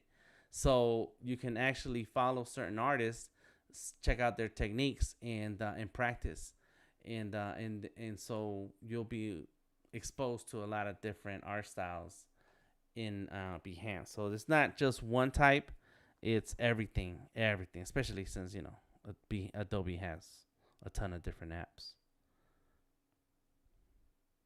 That's cool. I'm definitely gonna be checking it out a lot more. Mm-hmm. Yeah, and then the streams are mostly Adobe apps, but the portfolios and artists are from they use different tools. They use Clip Studio Paint, Procreate. Adobe doesn't like to talk about those apps, so you'll never see anyone on the official Behance and Adobe live streams using those apps. But in the portfolios, when you find and follow other artists, they share all their other programs because it's it's art. It's art. You can't. People should have their own. That's kind of too bad, actually, because I use Procreate. I mean, I grew up using Photoshop, of course, and all that stuff, but it's just so much easier to use an iPad nowadays, and Mm-hmm. what they Mm-hmm. got on Procreate is pretty good. Yeah. But yeah, it's too it's too bad that they probably play favorites that way. Of course. Right. Because they're trying to get you into the Creative Cloud. But yeah, I Procreate is one of those apps that just came out the gate, and they were ready to take advantage of that iPad. It was insane what they've been able to do with Procreate. Clip Studio Paint also did a good job in taking over a ton of Photoshop users just because of simplicity. And I'm using Adobe Fresco right now, and it's an Adobe product. I'm on the iPad, but I like the fact that it's a very simple and easy to use program versus trying to stuff Photoshop or Illustrator into the iPad with its all the multiple uses that it has and heavy menu. Uh, it, it, these other apps have done a great job of keeping it simple. Yeah, user interface is important. Yeah, getting a feel for the tools, getting an understanding on how the tools work. It's the harder, the more complicated it is, the harder it is to master, and people will walk away. They'll move on. They'll move on. If Adobe's listening right now, because I think in the We're in trouble. not only that, I want to tell them. I'll straight up tell them, I was like, listen, man, it's too much stuff, and they keep throwing more things into Illustrator. I'm like, who asked you for that? Who who said that they want this in here? That's cool, and maybe you're innovating on an app that's 30 years old, but who said they wanted that? I don't understand, because I don't know anyone who said they Let's wanted think that. about that. The app is 30 years old. Yeah, That sounds so weird to say the word app and 30 years old in the same sentence. right, right. I have an idea, Dan. I think I'm going to promote and do a room and attract all the live streamers that currently live stream on Adobe. So we're going to offer a room in Clubhouse. They'll have plenty of heads up to put it on their calendar, and we'll give them a crash course in everything NFT, blockchain, and DeFi before they before they do their Adobe Max, and have a little bit of knowledge that they might have a blind spot on. That's a good What do you idea. think? That's a good idea. I think it's With definitely. Hawk today, Andrew Hawk, Hawk with the mustache. Mm-hmm. He, Yes. he was asking about NFTs, so I hit him up in the DM. Mm-hmm. Cricket's back, but Right. yeah, Right. And that's gonna happen because they are getting ready for Adobe Max, so there's yes. not any bandwidth for them to add something new, or something to add to what they Oh, not already have not to scheduled. add not to add to what Adobe's doing. Just on Clubhouse, so that there's a room, and I'm calling for the Adobe crew to come, like any of the live streamers that Right. want to know about NFTs, right? Mm-hmm. Mm-hmm. Just a little crash course over the next week, Okay. so they can have like a 2-hour room, and I'll tag everybody that I'm friends with, like, Yeah. and go from there. Yeah. Now that we can do, and we should, because there's gonna be, besides the regular Adobe Max official streams, there's a lot of side conversations happening, and so they need to know. They need to understand. So if they get into those conversations offline or on Twitter, anywhere, they can talk about it and with a with some knowledge. So that's super important. Yeah, I like that. I like that. I like it. Yeah, I had told Jess. I said I'm down with doing some more of those clubhouse, since you guys are starting to do them, and this is a good way to bring that conversation, bring Adobe into the conversation. Yes, because now that I remember, I was a guest that day. But if I knew what I knew now as a moderator, I could have really helped that room along. Yeah, yeah, and And so. that's what we'll do. We're gonna guide that conversation, Mm-hmm. bring value to as many Mm-hmm. people as possible. Yep. Yep. Yeah, that was set up through Adobe. They did that, and so let's do it, man. That's right. We got to get the info out so that the artists can build on their art career and earn. That's So, how for we. example, Jess might want to bring one, two, or three of a showcased artist that is going to be showcased, so they can begin to talk about them being showcased leading up to the highlight at Adobe Max. Mm-hmm. If that works for her agenda, I think that works for the crowd. Yeah. Yeah, that does. That's good. Even if you had just one artist, like when you open up Adobe Illustrator and there's the artist of the year Uh and huh. they show their artwork, Yep. even if that artist came on and were able to tell stories on how their life has changed from having their Mm. artwork, you know, this Oh this snap. is Mhm. so. If you could suggest that, that's how deep I want to get in there. Mhm. Mhm. I want to get in there and share the stories that matter. That's good. Share the stories that matter. I like the sound of that. That's right. In NFT news, I've been Oh. going on Fiverr looking up at different Muppet characters Uh huh. because I want to do an NFT news where I do like these little 15, 30-second news breaks on Mm. Twitter. Mhm. And I got this one character, and it's like, in NFT news. Right. You want to do it with that sound effect from MTV News. I got it. Breaking NFT news. That's right. Yep. That's So good. we're playing around with comedy because this stuff could get dry after a while. So when you Yeah. get really serious, like talking about crypto and DeFi and all these terms, a Yeah. little comedy helps.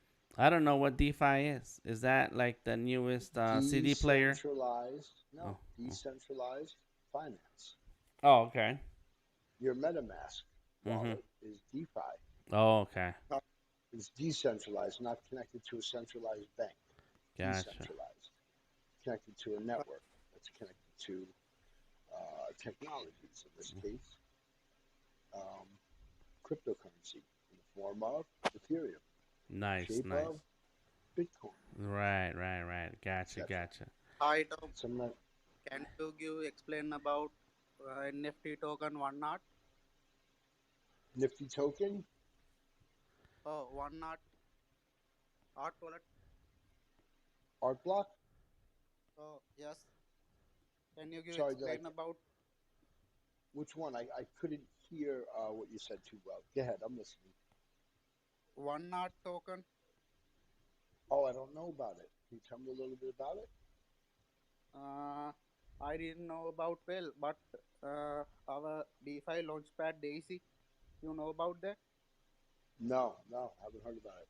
Oh, sorry. Thanks, dear. Okay. Tell us if you know it. Share. Share. Yeah, We're here to learn. we like people that are smarter than us.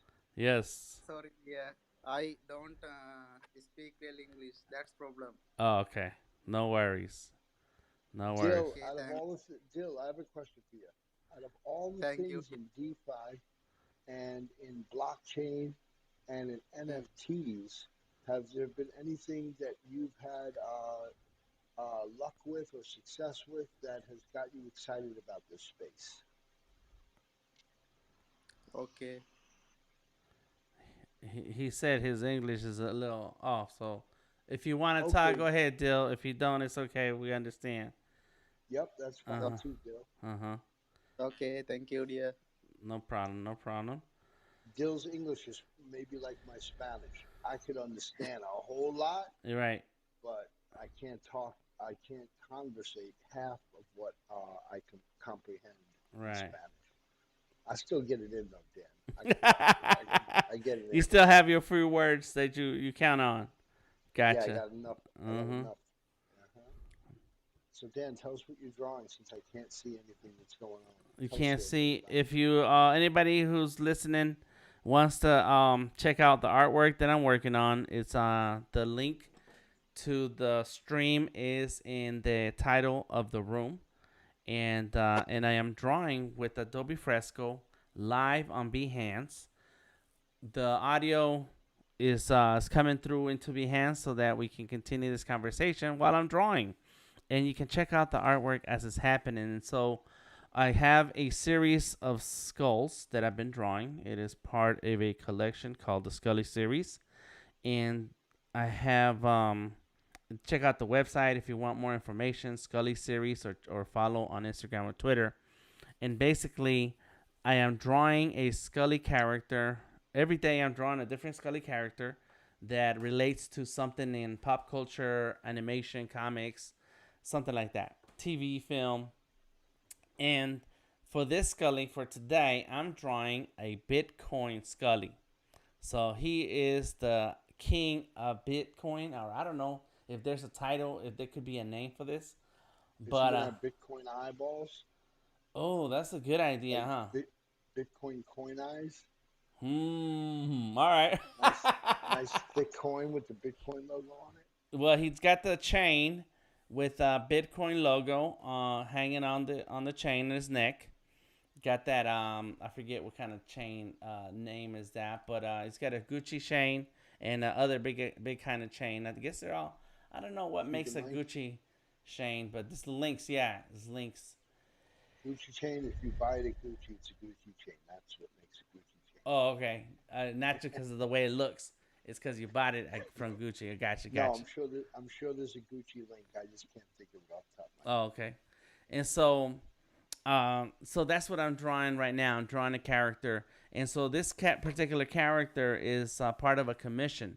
So with the Skullys, we have Skullys that we're drawing, and you can collect one, and we have a different price for depending on the utility behind the Skully. And we also have a different price if you want to create your own Skully and you want us to draw it. And so this is one of those, and we call those commissions. And so the commission is to do Bitcoin Skully and Ethereum Skully. So right now tonight I started on the Bitcoin, so it's all yellow, it's all gold, and he's gonna be shiny too. So I'm gonna change the face of the skull since it's a skull body, and well it's a human body and a skull head. I am making sure that all of it matches up with the yellow that it's supposed to be. I did my first Skully, Dan, with the raw Skully file you provided me. Nice, nice. Where is it? Where I is didn't it? like it, so I destroyed it after finishing it. You deleted it, or you Yeah, just deleted the file, or deleted yeah. the? I just deleted it and started over. Okay. Let me see. I don't see it. I don't see yours. So I'm gonna have to No, dig around. I deleted it quick, uh real quick. huh. Uh huh. Well, that's what it's for. Is for It, after I experimenting. draw, if I don't like it, I destroy it. I Mhm. found that's my own style. I gotta Mhm. stop. Mhm. Mhm. Well, it's definitely part of the experimentation to try out different things and see how they look. You know, see how they pop off, and if you if you don't like it, that's cool. Go ahead I'll and tell you my biggest challenge right now. I what mean, is it? I'm hella bent to nail the style. I want to be able to draw translucent, and it's Mhm. really not easy to do. Mm. A couple of tips are you got to use like the lightest tint of gray to make like let's say there was a fashion show and the designer used translucent or Mhm. transparent Mhm. PVC, Mhm. like transparent vinyl or slightly tinted color. Mhm. Trying to draw that in layers is not easy. You got to use really light tints. You got to highlight the edges with white Mhm. and add color strategically where it would overlap and show more of the color. Mhm. Have you ever tried drawing any translucent layers? So I haven't done the translucent layers, but actually I got that effect by turning down the opacity to the layer. You get you get part of what the effect is by doing that. Right. Yes, Right. but there's more little ticks and tricks to actually make it pop. Right. And so right, because you have to do the little highlights and the little shadows so that Yeah, if it's something that's folding, if it's something that's yes, curved and it has a or a reflection. waistline, or if it Right. has pleats or Mhm. whatever. You got to get those Mhm. white Mhm. highlights where the bright white light would hit, and Mhm. you got to get those boom, but not overdo it. Right. And so part of my process is So my looking. Go ahead.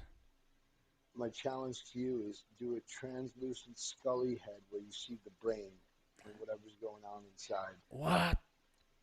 and see through the brain, obviously, because Mhm. the brain's translucent too. Mhm. Mhm. Mhm. I'm gonna share with So you. how's that? It's I like that How's idea. that for one hell of a challenge? Just watching Odari do his Skullys has challenged me with my coloring and shadows because that guy goes off. But I was experimenting. Let me see if I can pull that up here while I'm live. Show my screen and pull up what I I can share did. something with you, right? Yeah, you can See share it, it, right? and I can pull it up. Let me see if I can pull up this drawing. So I was playing around with Darth Vader, and I did that. I didn't try to do it on purpose. There it is, right here. I'm showing I turned down the opacity, multiplied, and I have that translucent look that you're talking about. So I'm showing it on my screen right now, but I'm gonna go ahead and text it to you. And I want to share. How do I share this? Public and that's for it. probably if you just send me a text. Let me see where are my Oh yeah, texts to that'll work. you. Click export. I sent you a text. I don't know how long ago was that. Let's see. So Where? damn, this is the first time I've ever tried any technique like this ever in my 51 years on the earth. That's cool. That's good. So you got the little highlights on I'm there just on getting one there. side. I like Yeah, that. No, that's good. And you doing that in Fresco or what? What are you using? on Fresco, and Uh I huh. said, okay, here's where the light source would be coming Mm-hmm. in, and then boom, I'm just gonna keep doing that type of practice, like this. Mm-hmm. Well, Man, I'm doing my darndest not to cough over here. I'm like sorry. eating in between.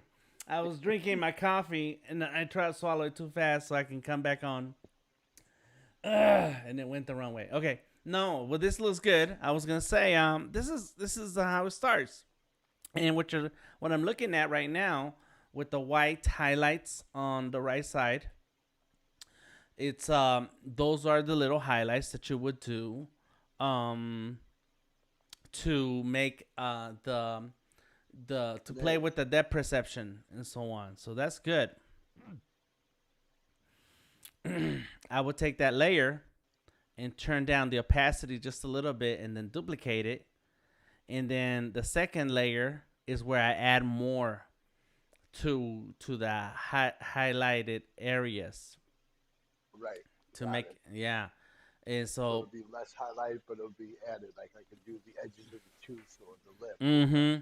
or the tip of the ear. Yeah, you do the like in the teeth, you would do half the tooth. Fill it Hmm. in so that it looks like the tooth is getting light. I would running along the top of the tooth Mm-hmm. where it would be thinner towards the left, Mm-hmm. get thicker towards that middle, and then taper it right down to thin at the very bottom of that each tooth. Yep. There you go. That's the trick. But like it's an experiment. You constantly experimenting, even with the Skullys. You I know. did the button. Look at the button on the shirt. I did the Mm-hmm. inside of the Mm-hmm. button and the outside. Yep. That's it. So he got that guayabera. He's wearing a guayabera. And Yeah. yes. and that's it, man. It's the constant experimentation um that's gonna give you that feel for what you do and what it looks like. And until you do it, you won't know what it looks like. And when you do it and you know that's not what you want, well, now you know what it looks like, and you can say, okay, let me try it a different way, and a different way, and then till you hit it right. Oh man, that's awesome, bro. Yeah, like I did not nail the afro. I tried an afro, so I just sent it to you. Oh snap!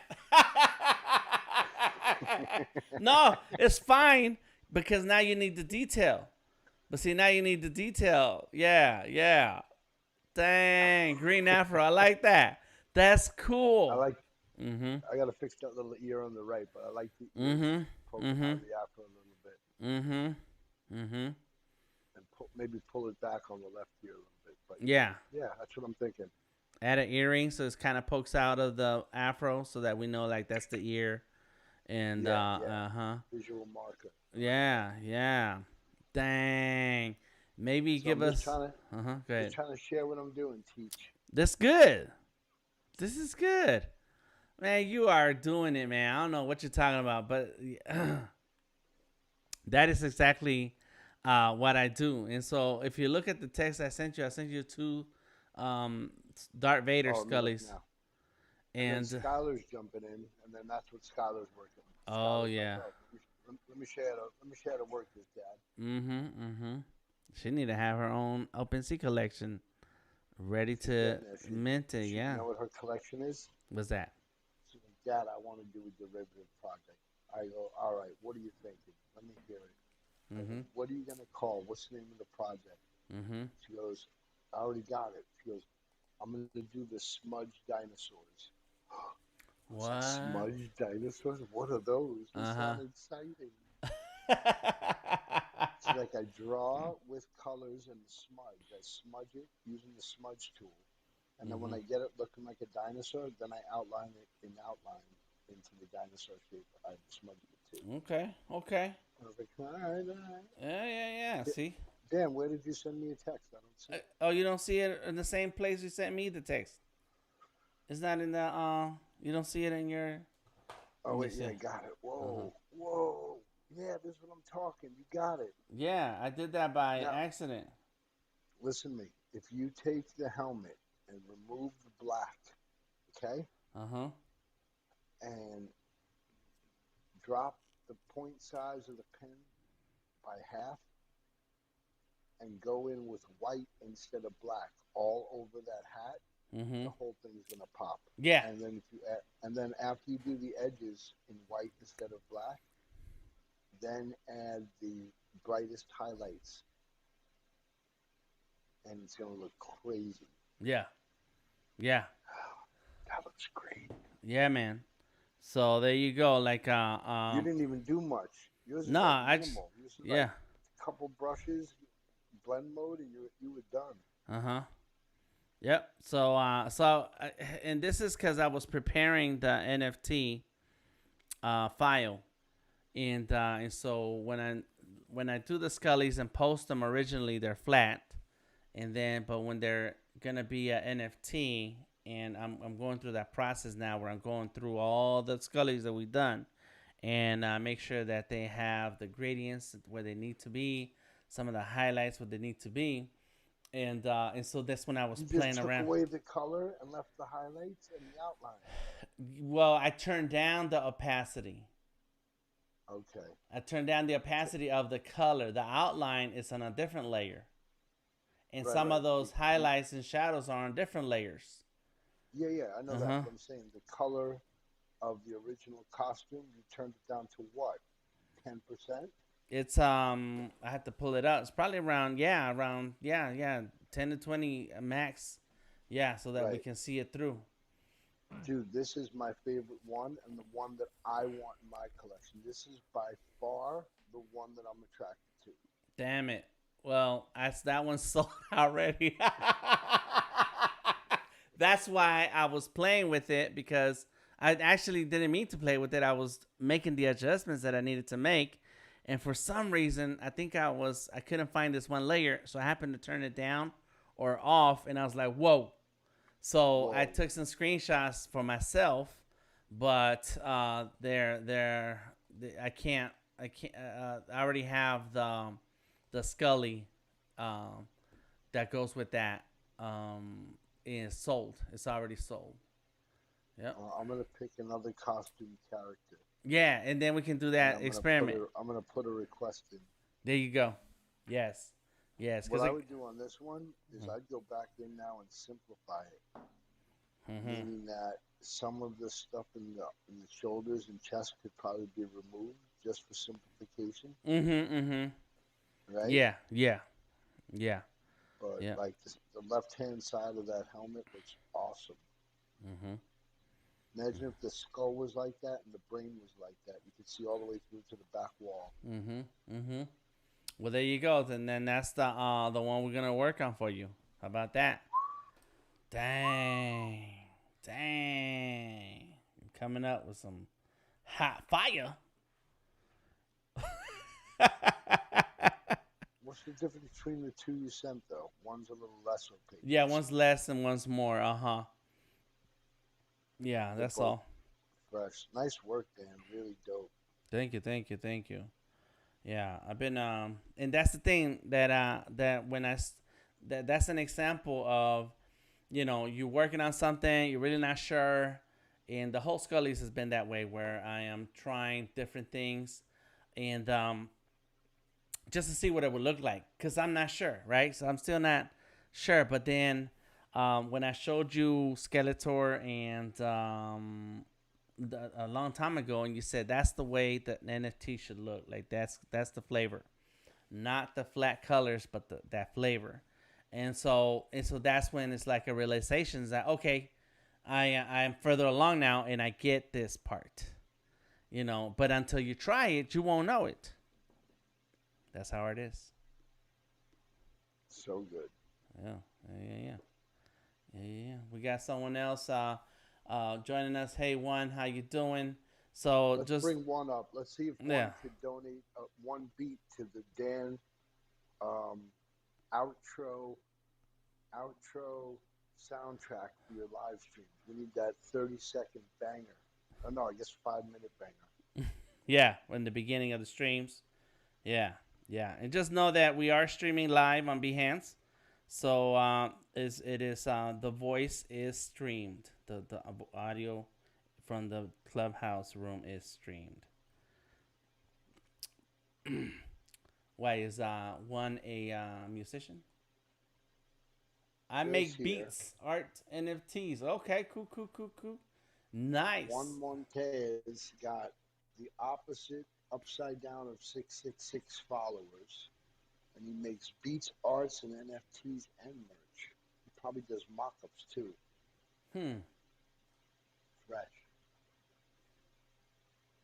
Yeah. Well, thanks for joining us. Appreciate you. We're just hanging out, drawing. I am. If you want to see what I'm drawing, it's on behance.net/ the creative genius. And I am looking at your Instagram. I see a skull here. I like that. Yeah. Let me go ahead and open that link so I can take a look. Very cool. Well, PTR is skull too. I'm gonna get my skulls out to the forefront now. Yeah, man. Come on with it, son. Get my skull. Sugar Skull collection. Nice. Okay, it's that's cool. All right.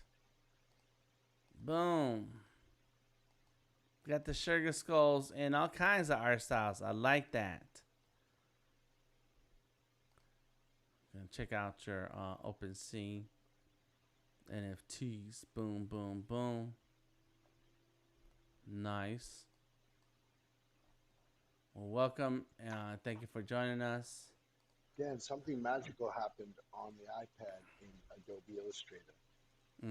What happened? I sent out a PDF, a one-page PDF that had a logo on it. The Adobe Illustrator file it was from my computer originally had like maybe 6 artboards, right? But I just made a one artboard PDF. When I opened it in the iPad, it opened so quick, but it opened the entire file. Okay. Not just the one page. It opened up the entire thing like it was hidden in the PDF. I've never seen that happen before. Just luck. It didn't make a page for each artboard, or you did that on purpose? Just one page for one artboard that you wanted. I just had a logo and I needed to export. I just needed to export that logo from one artboard on my computer. And I did one day. I exported it as a PDF. The client needed it. I needed it at the time as a PDF. But when I opened it months later, just now, the entire project opened up from that PDF. Right. So I think that what you did is you saved all the artboards in that PDF. No, they weren't in there. It was just They weren't in there. PDF. And No, and that's now been they're all gone. in there. Before Now they they're were all not. in there. Uh huh. Huh. Only when I open it in Illustrator. Uh huh. Oh. Oh. Oh. Yeah, only when I open Oh. on the new iPad. Right. Right. Right. Huh. Okay. So it can read everything that's in there, versus someone who just uses what is it, Acrobat? Then they Yeah, only see that one thing. that's what I'm trying to say. Uh That huh. that Uh huh. somehow I experienced that, and I don't know if it's gonna happen again, but I'll let you know if it does. Yeah. It's time to experiment and play around. You know. Yeah. Hmm. That's interesting. Ooh, I know what cool. All right. Well, as long as the customer's happy, then the rest of the time spent experimenting. You experiment. That's right. That's right. That's right. Man, this is awesome. We don't have any comments on Behance, and I see people stopping by, and I want to welcome you guys on Behance, stopping and checking out the artwork that I'm working on. This is a Skully character, the Bitcoin King, and so everything's made out of gold, but he does have that robe, and I think I'm gonna try to do a little purple on this robe. We'll see, and I'm using layers and vector brushes in Adobe Fresco. Tomorrow I am gonna be live on Behance, and so just make sure you stop through at Behance Live. Right, just find the live streams link here on Behance, and it is from 12:30 p.m. to 2:30 p.m. I will be drawing on Adobe Fresco and Illustrator. Cool, cool, cool. So that's what's up. Well, Tom, thank you for your time. You don't have to hang out anymore if you don't want to. If you got, I know you always working on a project or two. I appreciate you hanging out with me and dropping knowledge, son. Anytime, done. Yeah, yeah. In the meantime, I am gonna just finish this Skully, and and then but I will might have to come back to it later tomorrow after my Behance stream. So thank you, sir. Doesn't sound too out of the ordinary. All right, yeah, that's it. That's my life, man. I like my life. This is it. This is it. This is what you get from me. Art. That's it. I must have wrote my name 20,000 times already on the iPad. Oh yeah. Like my tag, yeah, I Uh huh. just can't stop doing it. It's like having free paint. I just can't. Mhm. It's just can't stop. Yep. One of the things that happened with me when I got the Surface, I got the Surface and the iPad. I was able to buy both one time, and so that's the day that I took my sketchbooks and markers and pencils and pens out of my backpack. I still carry the backpack a lot. I still do. And but it was heavy, man, because I need a sketchbook for this. I need a sketchbook for that. I need my pencils. I need my markers. You know, you never know what you want to feel like drawing. And Right. man, today I got those devices. That's it. I was like, phew. I mean, because you have everything, pages and pages and pages in one device. It's really amazing. Yeah, man. Yeah, man. We gotta get you a Skully live stream one of these days, so you can show us what you're drawing with your Skully. We even got, Yeah, yeah. We got Bree. I was gonna say we got Bree. Well, we got Bree drawing a Skully, and she just got herself an iPad, so it's magic. Where can I share my screen? Discord? You're not on Discord. I am on Discord right now. I'm Mhm. going to Discord. All right, I'll see you there, See brother. if I can do this. Yeah. All right, peace. Peace out. Boom. There it is. Leave the room. Done.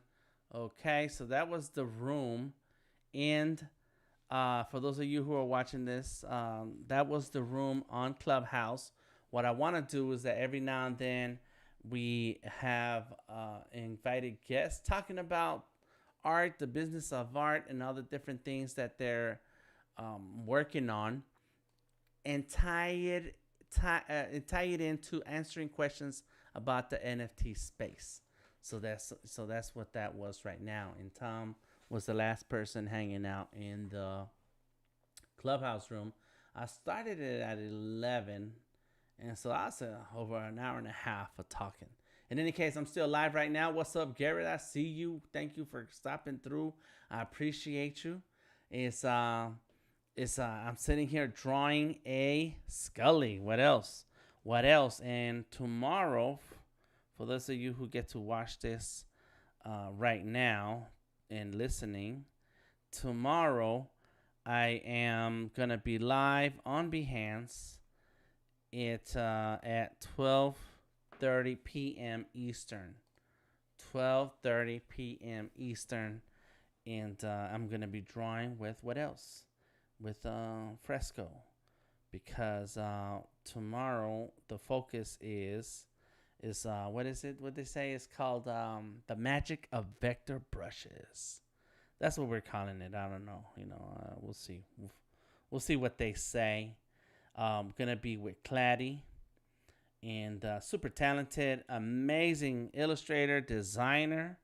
If you don't follow the Illustrator challenges, then you're missing out on the skills and learning from Claddy. Super amazing artist. So check that out. All right, so let's go ahead and keep on working on this while Tom gets his. Oh, there he goes. He's showing up, and I may share that screen when Tom is ready if he wants to. If not, then only I get to see the art that he's creating. But I think was it Gareth who's waiting on his iPad? I forget. There's so many names. I forget who's who. And but if you have a device and you want to share your screen on the Discord, that's what it's for, so we can all hang out together. Yes, yes, yes. Always awake here. Where is here? We and on the Discord, on Clubhouse, we had a someone join us, and they are late Monday, which is in the future, because this is late Sunday, actually, early Monday, 12:49 a.m. And that's when I used to have my streams, like real late at night, real late, 5:50 a.m. in the UK. What? Garrett, oh my God, that's crazy. What's up, Appy? How you doing? Garrett says, I had my mini since Friday and loving it. Yes, yes, that is good.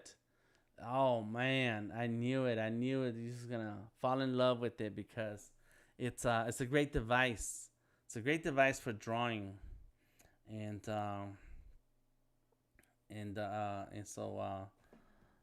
make sure you share your screen with us whenever you're ready. This is open for all. It's open for all, and so tomorrow during the Behance Live, we're gonna be in the official, what do you call it, Adobe Live stream. But that evening, tomorrow evening, Monday, well, later today, because it's Monday. It's I will be live and here on Behance and on Discord, so you can join me when I'm streaming. All right, let's look for these teeth because the teeth are in the wrong place. There we go. I think that's the teeth. Yep, that's the teeth. So these teeth need to go under the mustache. There it is. Cool. Yeah, so I'm drawing another Skully. This one is the Bitcoin King. And so that's what's happening. There we go. Bam. There it is. And yeah, I kind of want that grill. Oh yeah, it can be under. That grill's going to be under. It's all right. Because we have the mustache is always over the teeth, so we need to have that mustache.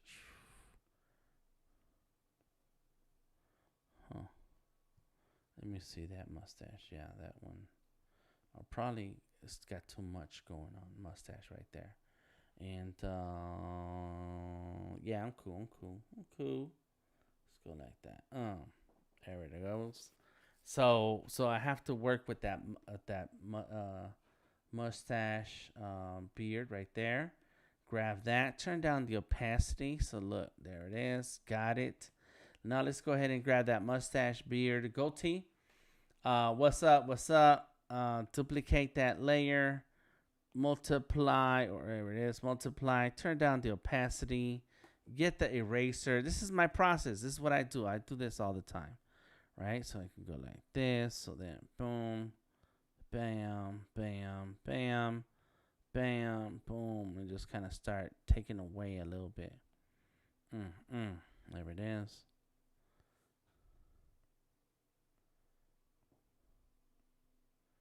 There it goes. There it is. There we go. There we go. There I go. There I go. Bam. What song is that? But I don't go There I anywhere. go, there I go, There I go. But I don't go anywhere without my. Jim hat. All around the world's the same song. All around the world. All around the world. The same song. We've been all around the world. There it is. So there. So now, the beard has a little bit of shadow and light. And so I can do the same here. Boom, boom, bam. And you know what I'm noticing? Something about this beard is that I'm going to go ahead and multiply. Got it. Go back to here. And I am going to fill in some of those gaps because I see gaps. Let's see. This goes there. There. No, that's not right. Wait a tick. Where am I? Well, there we go. I was on the wrong layer. That's very important, is to keep your layers. Keep stay up to date on what layer you're working on, because sometimes you'll draw in the wrong place. So there we go. We're gonna fix some of these gaps here. Look at that. Boom. You don't lock your layers ever? You know what? Can you lock your layers? And let me see. Yeah, there it is. Lock layers. I never lock my layers. I don't. That's too many steps. I need to get in and get out. And but I'm a fast drawer. I draw fast, so that would just slow me down if I paid attention to that. But it's a good suggestion. Great suggestion. Listen to the man. Boom. So there goes the beard. All right, let me see. Let me do one more little beard. Layer duplicate. Boom. It got a little darker, and so that's why I get to shave a little bit more. Oops, there we go. Bam. Get rid of that. So that way one side is like very light because that's the side that's closest to the light. And then one side, it's a little bit still a little darker. Bam. Bam. Boom. So there. If you missed the ClubHouse link that was earlier in the stream, stay tuned for more.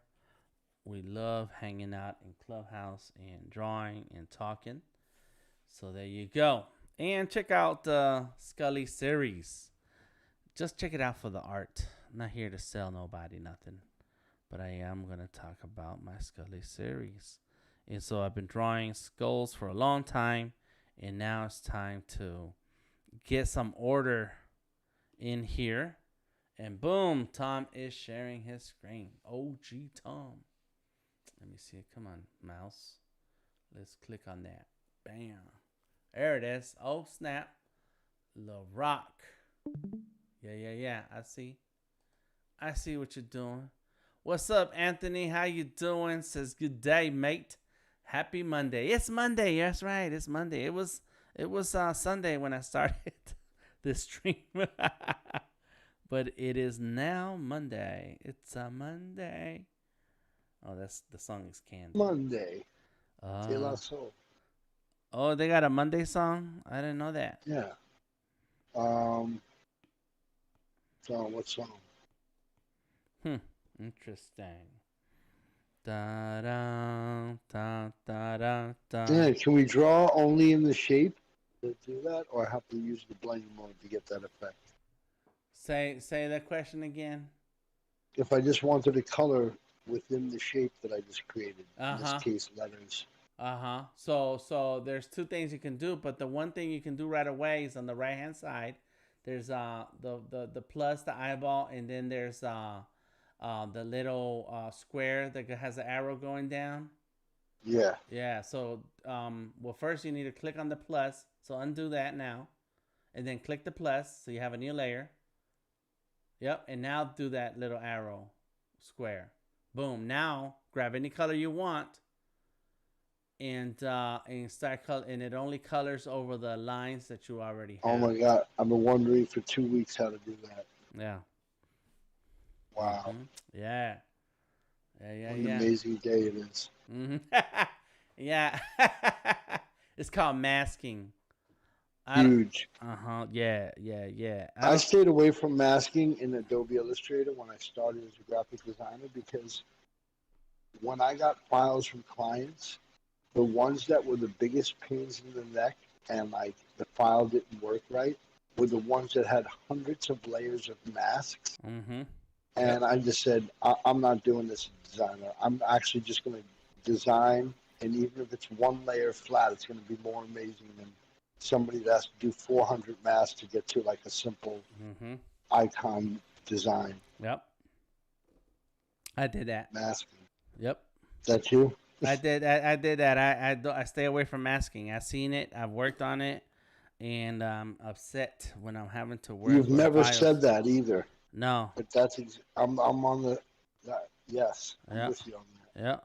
Oh, and that's some BS. Especially with the beer labels that I worked on this whole past year. It's the source files they gave me. It had tons of masking. It's a clipping mask, yes, Anthony. And yeah. I was like, I'm staying away from this. Mm-hmm. No, and you know, when you're trying to make adjustments, like you have to find where the clipping mask is, what layer, how far down into the layer it is, and then isolate it so that you can make the adjustments and changes you need to make. And man, oh my God. And the East is in the house. Oh my God. Oh my God. Danger. And so yeah, it's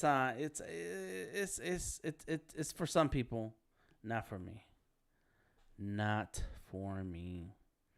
So instead of a clipping mask, what I do is, that's why I have my technique the way I have it. Your mask is let's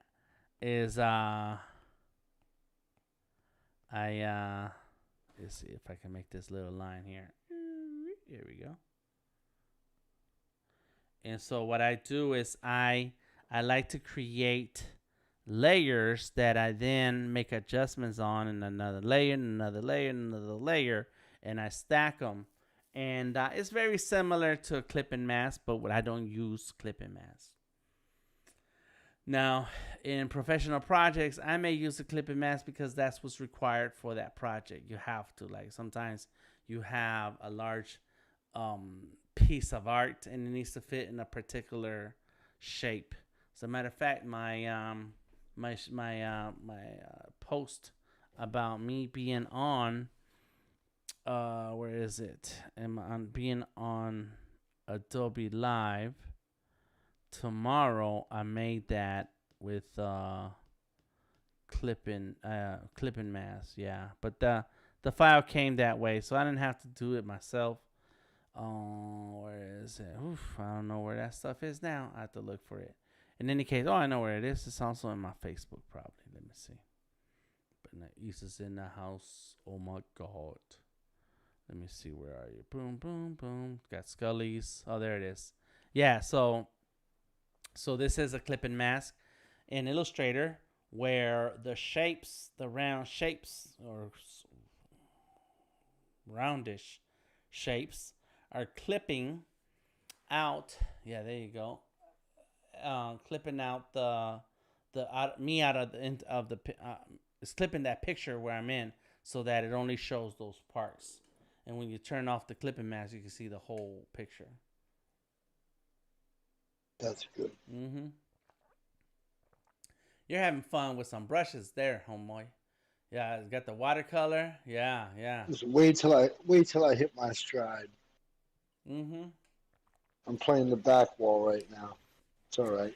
And that's my problem with Photoshop is that there's so many tools, so many um, uh, menus, so many adjustments that you can make. And it's like, where do I start? And so Sketchable became my tool where I got the basics. Just give me the basics. Let me work on figuring out how to use a digital pencil. And so by having those basic tools in a basic program, then gave me the confidence to add on to it and do more and more and more.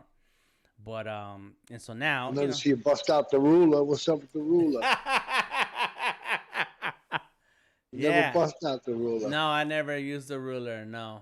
Mm-mm. You bust that ruler out. Yeah, I guess when I need something to be straight, yes. But the way I draw in Fresco with the vector brushes is that I'm after that organic looking drawing, so it looks like it You was know, hand you drawn. could put your pen tip right. You don't even have to open the window. You could just put your pen tip right on the point size and go up and down with your pen after poking it. Yep. I like that. Yep. Yeah, I use my left hand for a lot of my controls on the left hand side of the screen, since my right hand keeps my pencil. I keep my pencil in my right hand, and so yeah, yes, you got to use your tools. There's a lot of tools and things, and I like it. And one thing about Fresco is that they've slowly been adding things so that it's easy to pick up Fresco, understand what's going on, what are you doing, and then the next update, there's more that you can do, and then the next update, and the next update, and so that's always a good thing. I like that. All right, I'm gonna do the furry fur. Let me make it a little look. I want to say this is a fuchsia color, but I don't know anything about colors, so I'm just gonna say that's a color.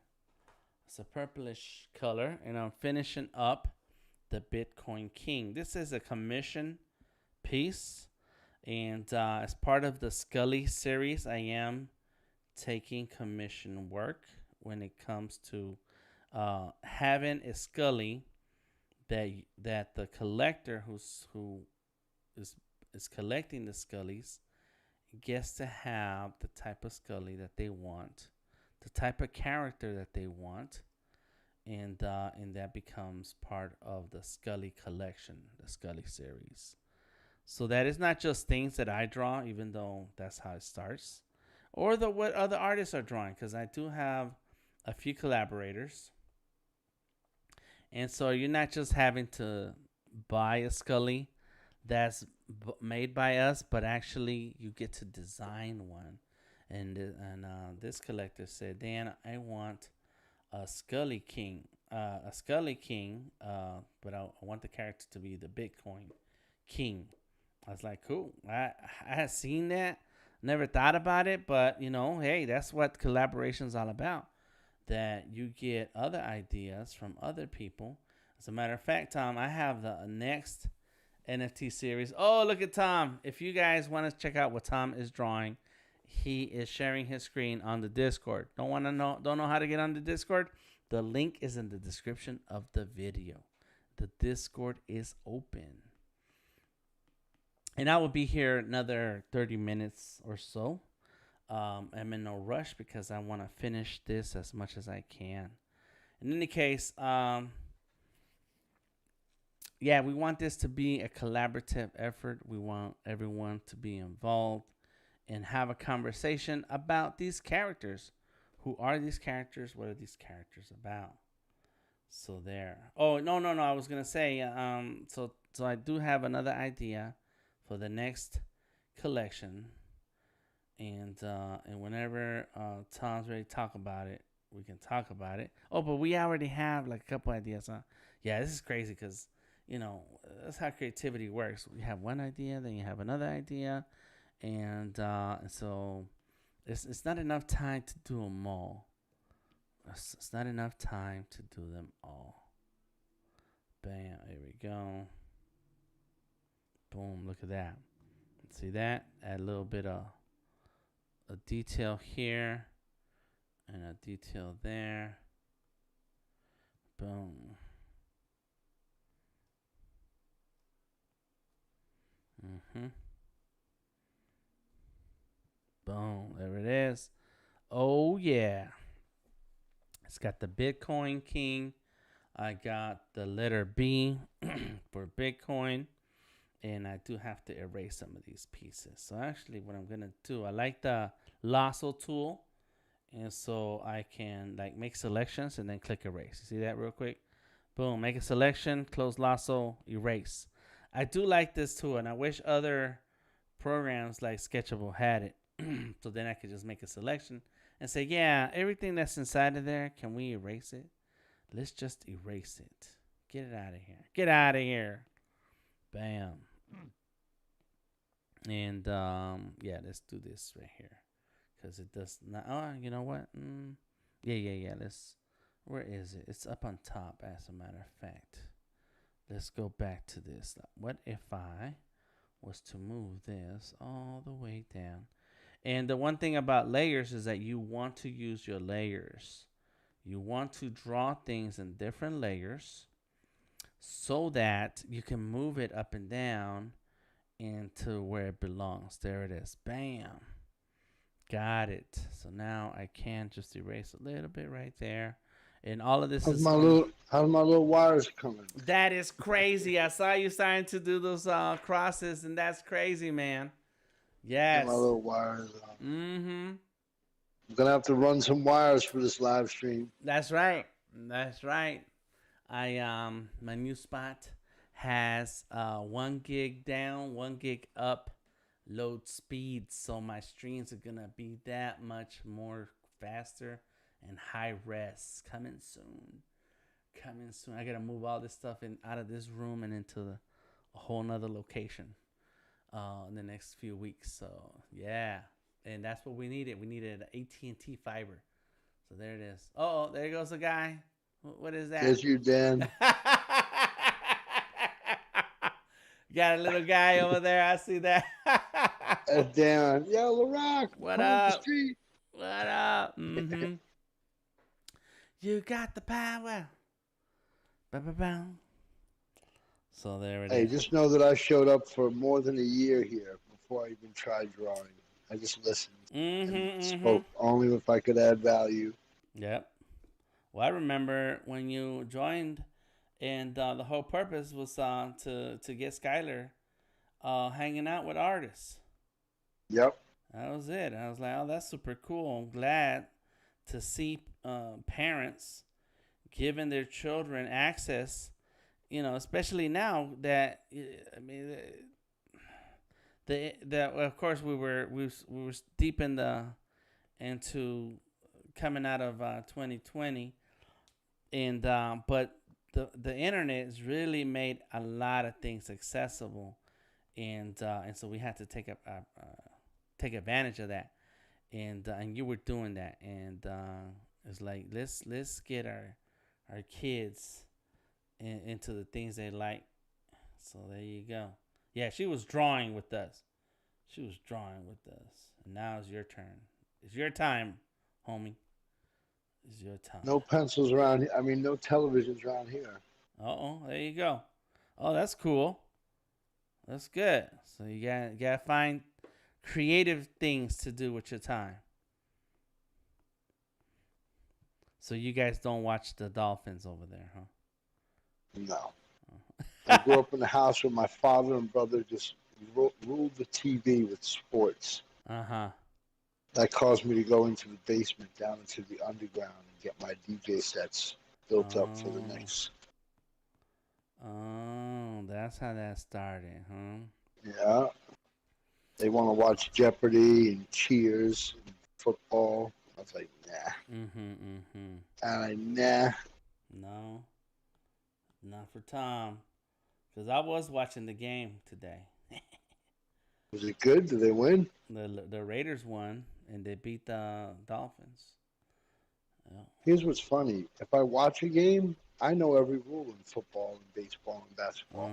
So I can actually root it on and like enjoy it. But I prefer not to. Yeah. No, it's all good.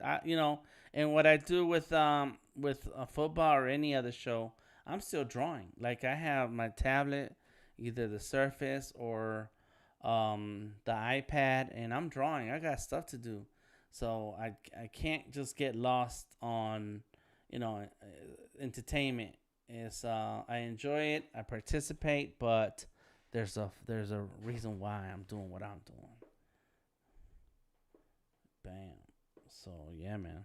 Whatever works for you, bro. You gotta do what works for you. Bam. Oh, if you mask the layer, it can't be white. It has to have some color to it. Yeah. Now, if you want that, okay. So here's another technique. If you want it white, you have to duplicate that layer, so that way you still have the green one. And then on the new layer, the copy, you tap that layer. Let's see, tap it, and then let's see. Oh, it's not there. So lock layer, clear layer. No, it's not there. I wanted to say it's lock transparency, but lock layer just means it locks the layer and you can't draw on it, right? I got it. I know what I want to do. I want to try this. I want to try.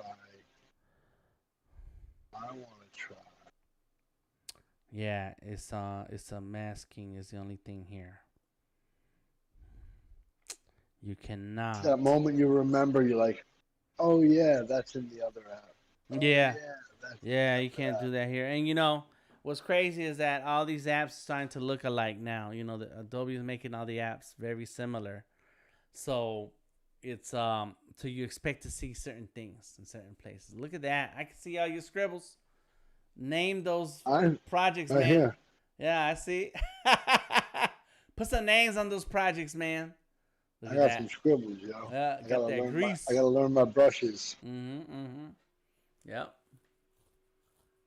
that's right. Who are you? Man. Oh, look at that. Wow. It's me writing La Rock. Look, it says La Rock. It does say that. Yeah. Bro, that's awesome. I like that. That's great.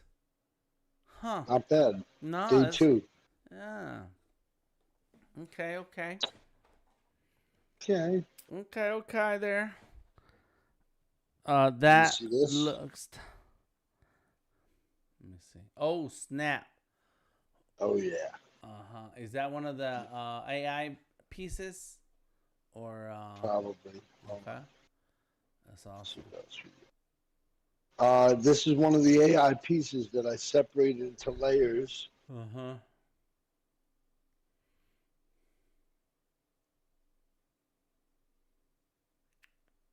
Damn. You putting that iPad to work, man. That's that the M1, baby. Bam. Anthony says that looks top darts, mate. Oh, thank you. Ooh, look at that, Tom. That's crazy. I separated from from the background. And I did some little tricks in the background. Yeah. It's a little crazy, man. Oh no, I'm kind of scared.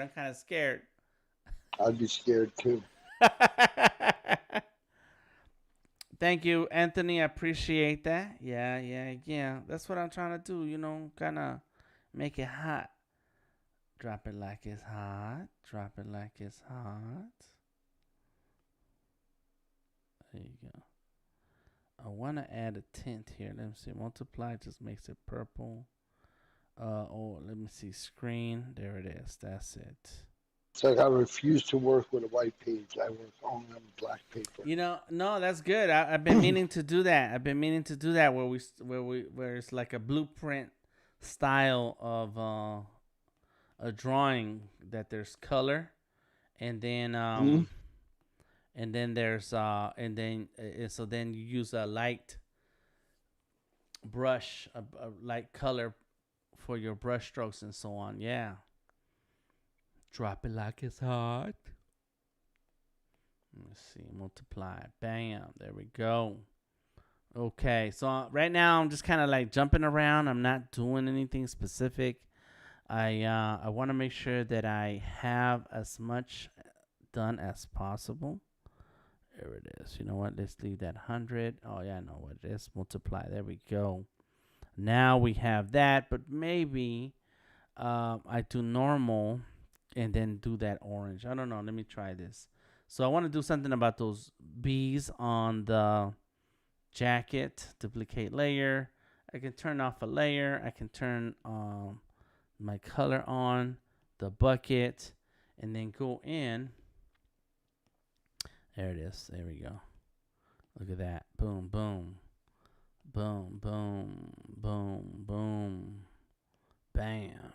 Got all the. I got the letter B. B. Yo, B. That's how. Remember that from Wild Style? You're Yeah. supposed to have B on the bed. I was gonna It's a say B. Tom used to talk like that. Yo, B. Yo, B. What up, B?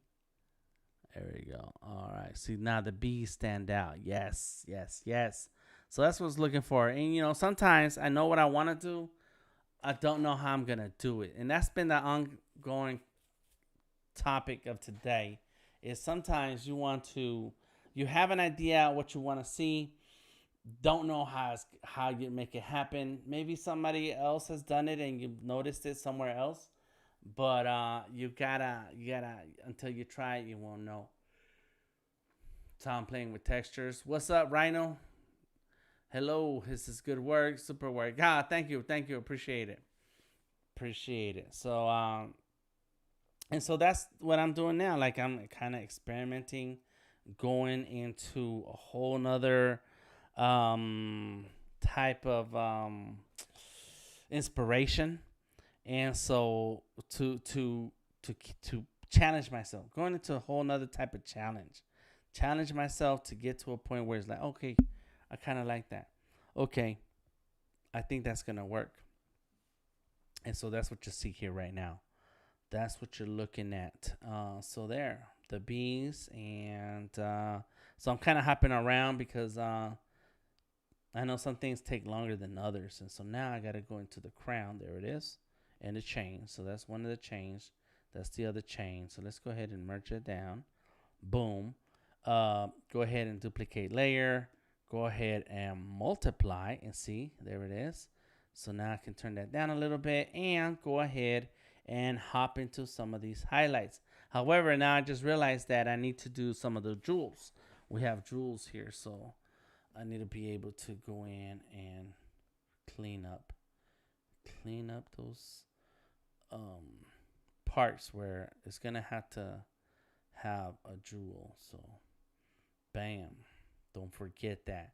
And that's what happens. Like sometimes when I'm drawing, I hop around because I remember something about what I want to do to a particular part of the drawing, and then I'm like, let me do it now before I forget, because later on I'll forget about it, and it happens a lot. That happens a lot. So I'll hop around so that I can tackle it now, and then I come back to something else that I know I'm working on. I need to do, and I have my process. I have my list of things that I do to a particular. Let me go like this to a particular. To I have my process that I follow when I'm drawing characters. So this varies a few times when I forget to do something. But it happens. It still happens. Drop it like it's hot. Drop it like it's hot. We need Behance to pay for some music, so we Oh, can. look at this airbrush. I like that. There you go. Oh snap! Oh, what is that? Where? Which brush is that? Oh my god, that's super cool. Oh, it is. Wow. Yeah. Where'd you? Tap on your brush. Let me see. What is it called? Soft round variable. Okay, let me try that. Let me try that soft round variable. Let's see. Here we go. Boom, boom. It's the basic soft round variable. Oh snap! It is like a spray paint. Like almost exactly like it. Yep. Airbrush. Oh my god, that's a new favorite right there. Oh snap! Let me go ahead and you can favorite your brushes so that then you can just click on the favorites and there they are. You know, you Where's don't. that? Yeah, Favorite? that star, there it is. That's it. Mhm. There it is. Boop. There it is. Chakalaka. I just want to say chakalaka. I don't know what that means. Chakalaka, chakalaka. Yeah. Yeah, shakalaka. Boom. So there we go. So I just keep multiplying or duplicating that same, duplicating and then multiplying that same layer, so I can add extra type of effects to it, and it all, look at that. See, yes, yes, yes. I like that. And then don't forget that at the end of all of this, I'm still gonna hop onto Illustrator and go crazy in Illustrator. Yeah. Because it's not enough for me to do all of this in Fresco. I got to get my vector skills shining in Illustrator. All right, so there's the crown. I feel like that's too bright. Let's go there and click on the other one. Bring that down. All right, let's bring that one up. There we go. Boom. And so the last thing, some of the things that I'm going to do next are going to be in Illustrator. But let me go ahead and look at my notes, because this is a commission piece, part of the Skully series that I am minting. And there you go, Tom. Oh, you trimming that up. That's right. That's right.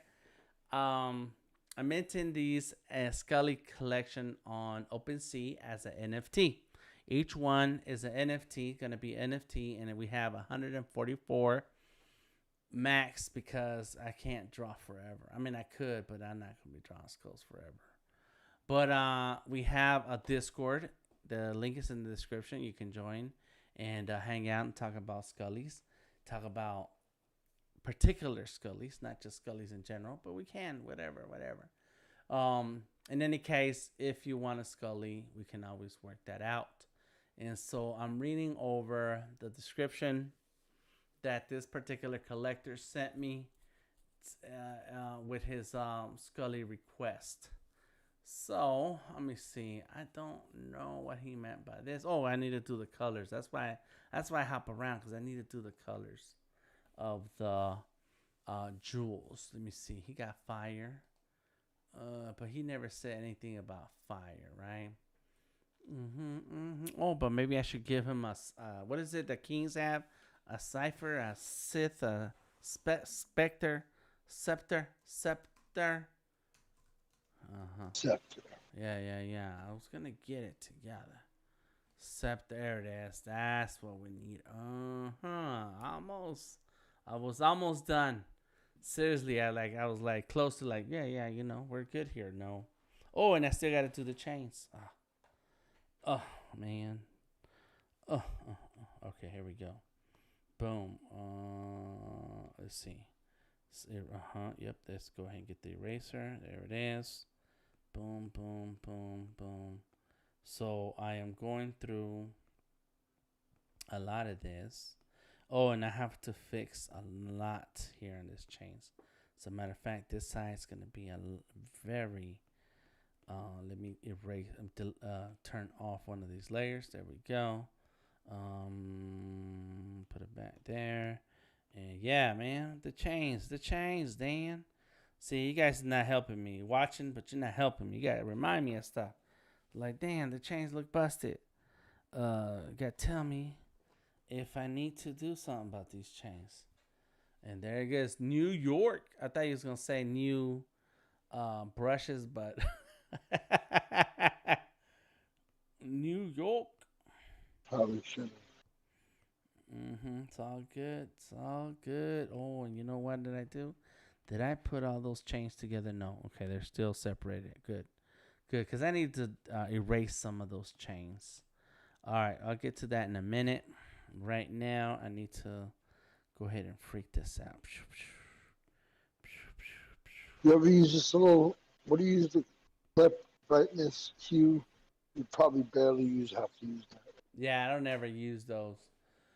Those are new. Those are new, and I feel like remixers that have to bring stuff in and want to tweak it.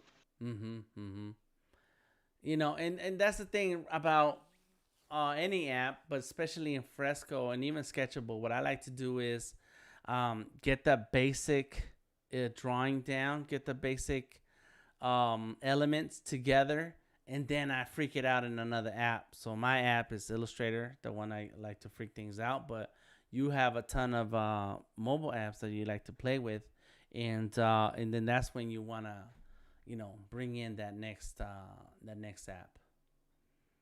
Yeah, man, that looks super cool. I need to work on that, on those brushes. There you go. It looks like an eyebrow. There you go. Start with the full color background. Cool. All right, so we're working. We're talking and we're working. I like to tell artists, go ahead and keep working when you're talking, man. Come on. Shaman. All right, next layer. Turn that back on. And now we're going to like really go crazy. See that?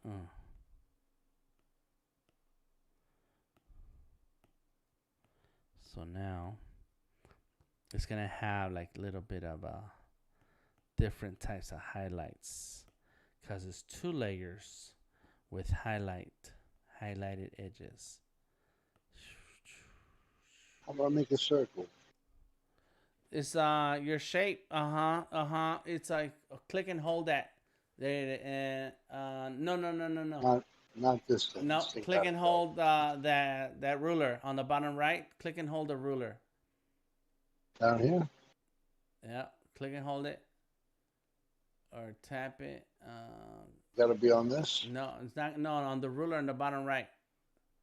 Okay. Click and hold it. It doesn't.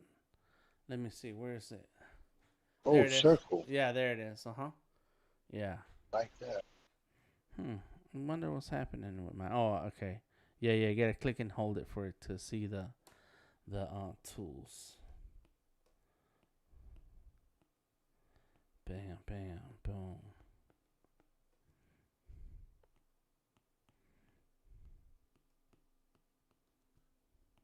There it is. Got it. Boom. There we go. Just put a bunch of lines here, like it's shiny. I like that song. Anybody watches Moana every now and then? I got grandchildren, so we gotta play that movie every once in a while. And then there's a crab that sings "Cause I'm shiny," and it's. I'm not gonna lie, we would sing "My Butt's So Shiny." It is a funny movie. All right, let's turn that down. And I'm going to keep the other one above. Okay, so this is the one I need to delete. So I'm going to clean up these lines that are overlapping. So I turn down the brightness of that line layer so I can clean up some of these lines out of here. Bam. There we go. Come on. Boom, boom, boom, boom. If anybody has any questions about Adobe Fresco, about the Skullys, NFTs, are you planning an NFT series? Then want to tell us about it? Go ahead and hop into the chat, and leave a comment, leave a question, a suggestion, and we love to have a conversation. There we go. Let's turn that back up. Boom. There it is. Got two. Let me see if I need to. Yeah, let's get rid of this line right there. Boom. Let's get that jacket. Let me see. Oops, no. Wrong button. Let me see. Yep, there it is. Yep, there it is. And then I can fix that. There we go. There we go. Bam. So now I gotta clean that yellow. And that's it. Boom. We're almost done here. Oh, I gotta do the scepter, and then we're done. And when I say we, I mean me. And then I can get some sleep because I gotta be up early and get on Behance Live. They do it really early from the West Coast because the Pacific time, 9:30 a.m. Pacific time, but it's 12:30 Eastern time. So that's good because, man, it's been a super long weekend. I'm very tired and I need to get some sleep. All right, but I knew I needed to draw. It's like, just gotta have to do this, man. Just gonna have to do this. Here we go. Let's fill this in. Got some areas that need filling in. There it is. Got it. Boom. There we go. And then what I'm doing right now is I'm filling in extra areas with purple, but I got that layer opacity turned down. Turn really down. Boom. You see, look, it's right here. Dark, light. I like it. Boom. There we go. Probably need some whites, just cause I can, but also to give it some of that shine, like extra shine. Boom. Boom. There we go.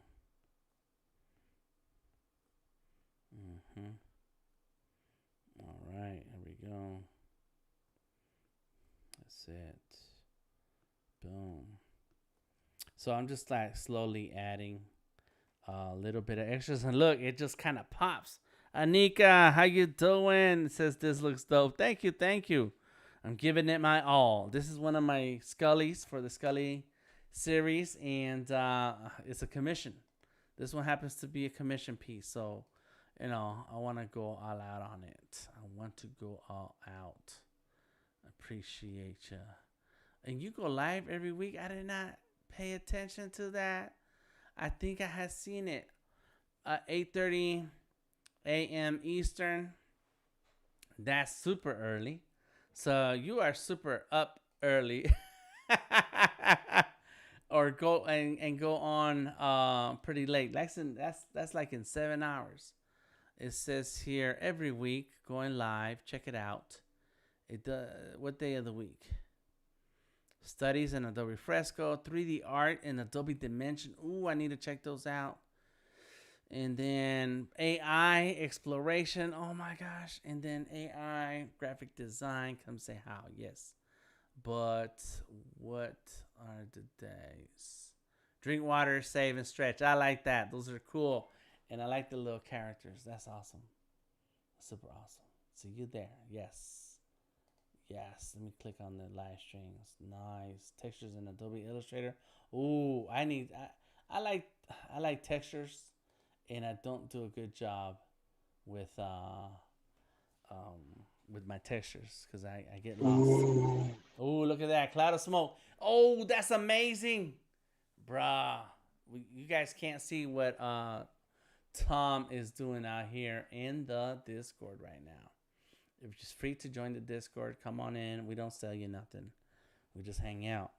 Anika says, I've been following Odari. Did some neat pieces too. Yes, Odari. Oh my God. Odari's pushing me to go stronger, harder on these on these pieces because his coloring is amazing. I really love the way he colors his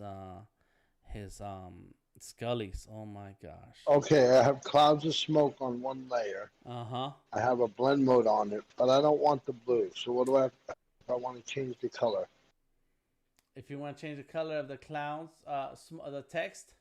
of the text? Yep. Uh-huh. So make a new layer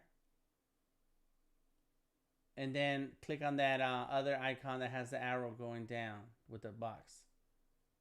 There it is. And now pick a color and just brush anywhere you want, just over the letters. There it is. Got it. Uh-huh. Yeah. Boom. There you go. There you go. Clouds of smoke. That is crazy, man. Excited to see you on Adobe Live tomorrow. Thank you, thank you, thank you. Love to see it come to life. Thanks for the shout out. Oh, you're welcome, Anika. You're welcome. I like it when artists want to share and they go live. I like that a lot because it just kind of elevates you to a whole nother level of awesomeness. So you're awesome. But I guess I'm excited too, and that's why I'm up right now practicing getting myself organized because I had a long weekend working on non-art related things. And so I was like, you know what? I need to find the time to get myself back into my streaming mode and get ready because tomorrow is going to come right away. Claudia is going to be my host. I'm the guest. And so I'm sure she is hardcore with her skills. She knows what she's talking about. And we were supposed to find a time. Oh, that's what that was. And I didn't do it. I'm sorry. Just remembered that I was supposed to follow up, and I didn't. So it's okay. However, I know that she's a pro, so I gotta be ready to answer my questions like I know what I'm talking about. That's all. I have anything planned? I don't know what I'm gonna do tomorrow. I'm just gonna start talking. Hopefully, I don't sound crazy. Nah, I do have a plan. I got a little plan. I'm going to be using Fresco. I'm actually going to work on a character that looks very similar to that is based on my sketches. That's what I'm going to do. Yes, it's nerve-wracking. Even though I stream weekly when I was on Adobe Live, I was nervous and couldn't sleep for 2 days. Yeah. So this is my character. Where he at? Right there. Sketchy is his name. And so I plan on, I probably need to get rid of all of these icons on the bottom. And so there's just fronts on the top. But this is the character that I'm going to be working on tomorrow. But I'm going to draw a whole nother pose. And that's what I probably should have thought about, what poses I'm going to work on. And, but yeah, that's it, and so it's just, I'm ready. I'm always ready. I'm not sweating it. Don't sweat it. Don't sweat the technique. Don't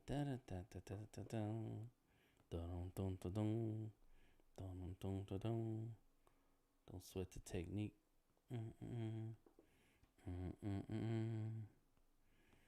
All right, so there we go. We got a little bit of flavor out here. Boom, boom, boom, boom. Cool. And I like the white. The white is working. So now I need to fix this crown and this chain. Let me see. Oh, you know what happened? I think I changed. What's next on the menu? Next on the menu. Oh, that looks cool, man. Oh, What's next on the menu, bruh? Bumpy. That's what's next. The bumpy. Bumpy. Bumpy. Tom is over here on Discord going off on Fresco. You guys got to check it out. Tom has skills. Funky. Anika says, I'm excited. Thank you. Pulled it out of the bag though. You did great. Nice. Yes. So Anika says, I've actually been thinking about doing an NFT series too. You guys have really inspired me to take it forward. You should. You should find something you like. Do you have any recommendations or tips that I should consider in terms of keeping the source files clean? Get you a Use process. Ajax. Oh, Ajax, what does that mean? Oh, to clean it? You're so crazy. Yellow bleach. Good old bleach. I thought you were talking about some tech stuff, like some code, like run your files through a system. No, Anika, is have a process.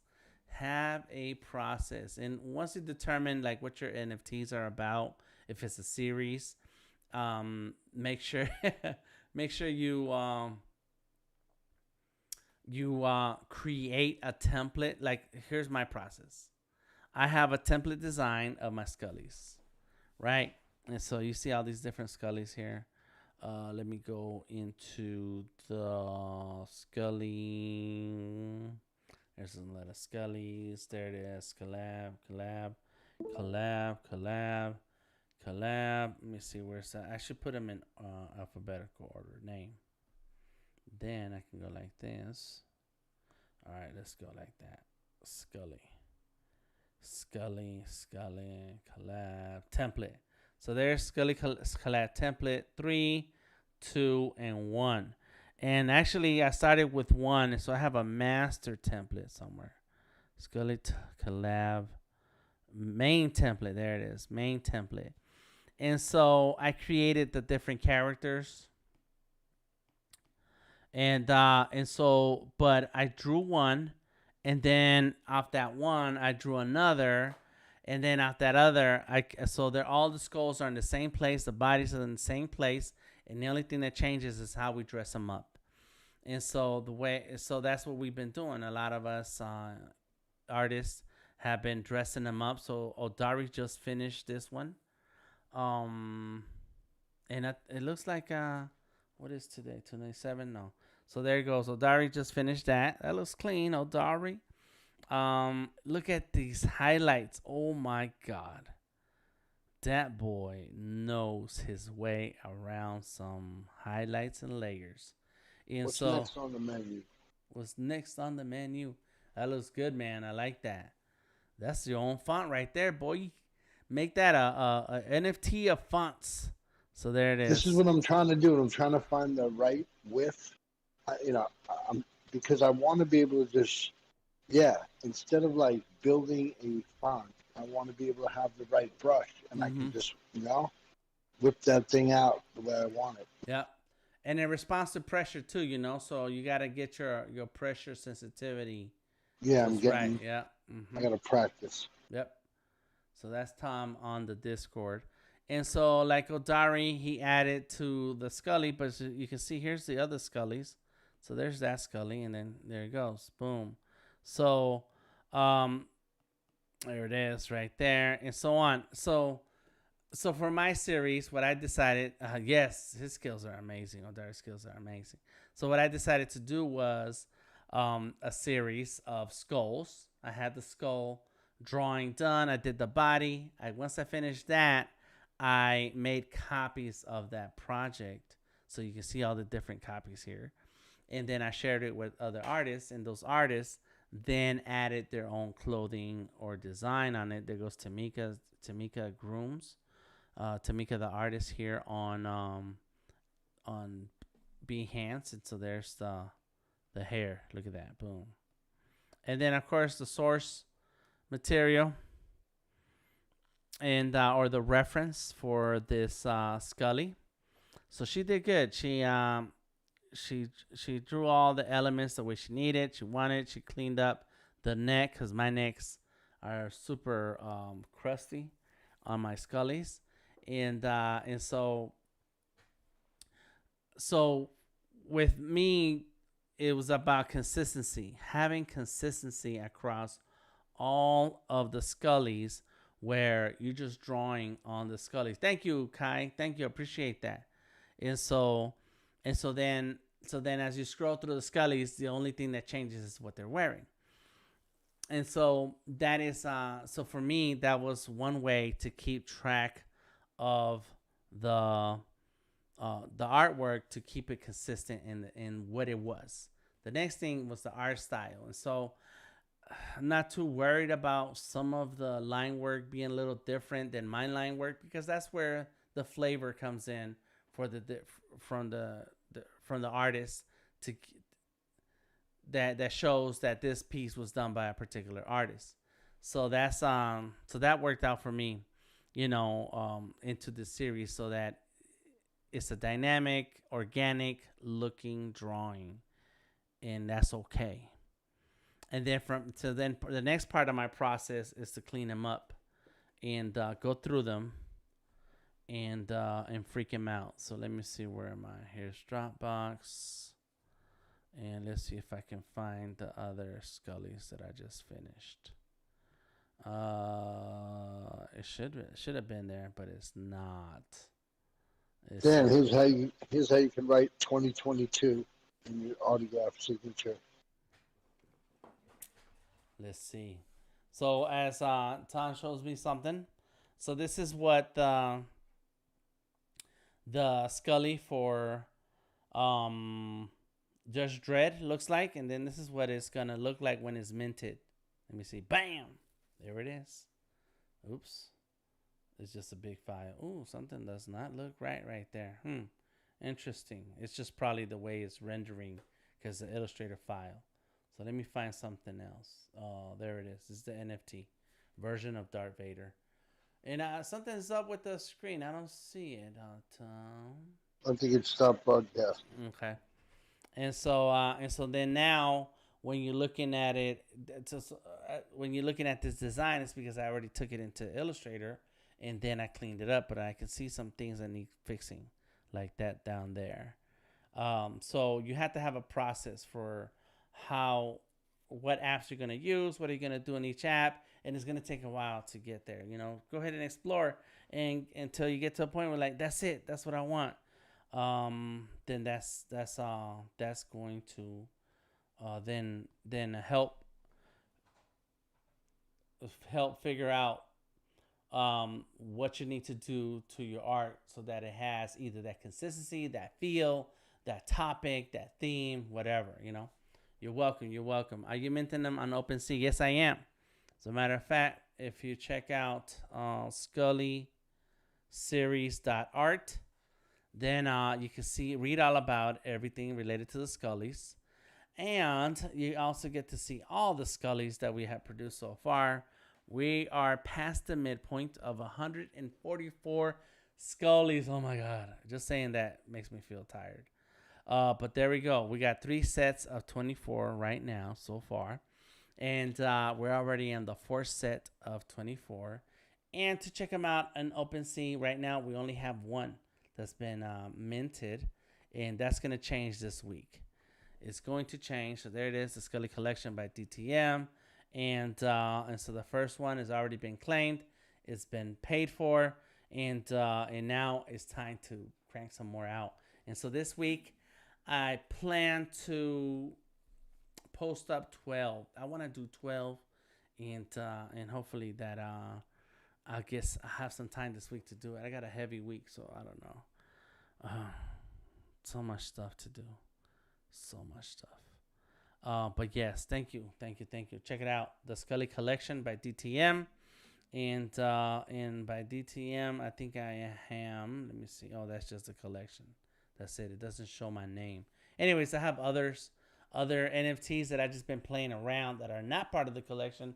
And I just do that for fun, If it sells, it sells, but I'm not pushing it because I need to get some practice in. And that's another thing. And Tom says this all the time. It's like, if you want to know more about NFTs, you have to buy some NFTs. You have to get in and get involved so that you get that full experience as a collector, so that you know what to think about when you are building this collection and what your collectors are going to be looking for, or what to keep in mind, from the other perspective. So there you go. All right. So thank you very much. Let me see. I think I'm going to go 10 more minutes, Tom, and then All right. we're good. So I still can't see your screen. Is it me? Let me see if I can. Here it comes. Okay. Oh, there it is. There it is. Bam! VIP. Okay. Now I have a trick for you if you want to do that. You don't need. Okay, okay. Tom is gonna make I'm me listening. break What out. is it? I'm gonna break out some new stuff. Okay, let me go right here. So basically, I think it's the pixel. Yep, you got that right. So do the color, one color and another color, like that, right? So I got two colors next to each other, and then I'm gonna grab my eyedropper tool, and then the eyedropper tool is gonna have both colors. Once I have, and I think I got, oh, there it is. And when I have the eyedropper tool on the bottom left, you have two options. You can do a full, pick one color or pick a combination of colors, multiple colors. On the bottom left hand side, you see there's two dots. So I picked the one that's the second dot, the bottommost dot is multiple colors. Once I have that, then I go back to my brush, and then I can go like this.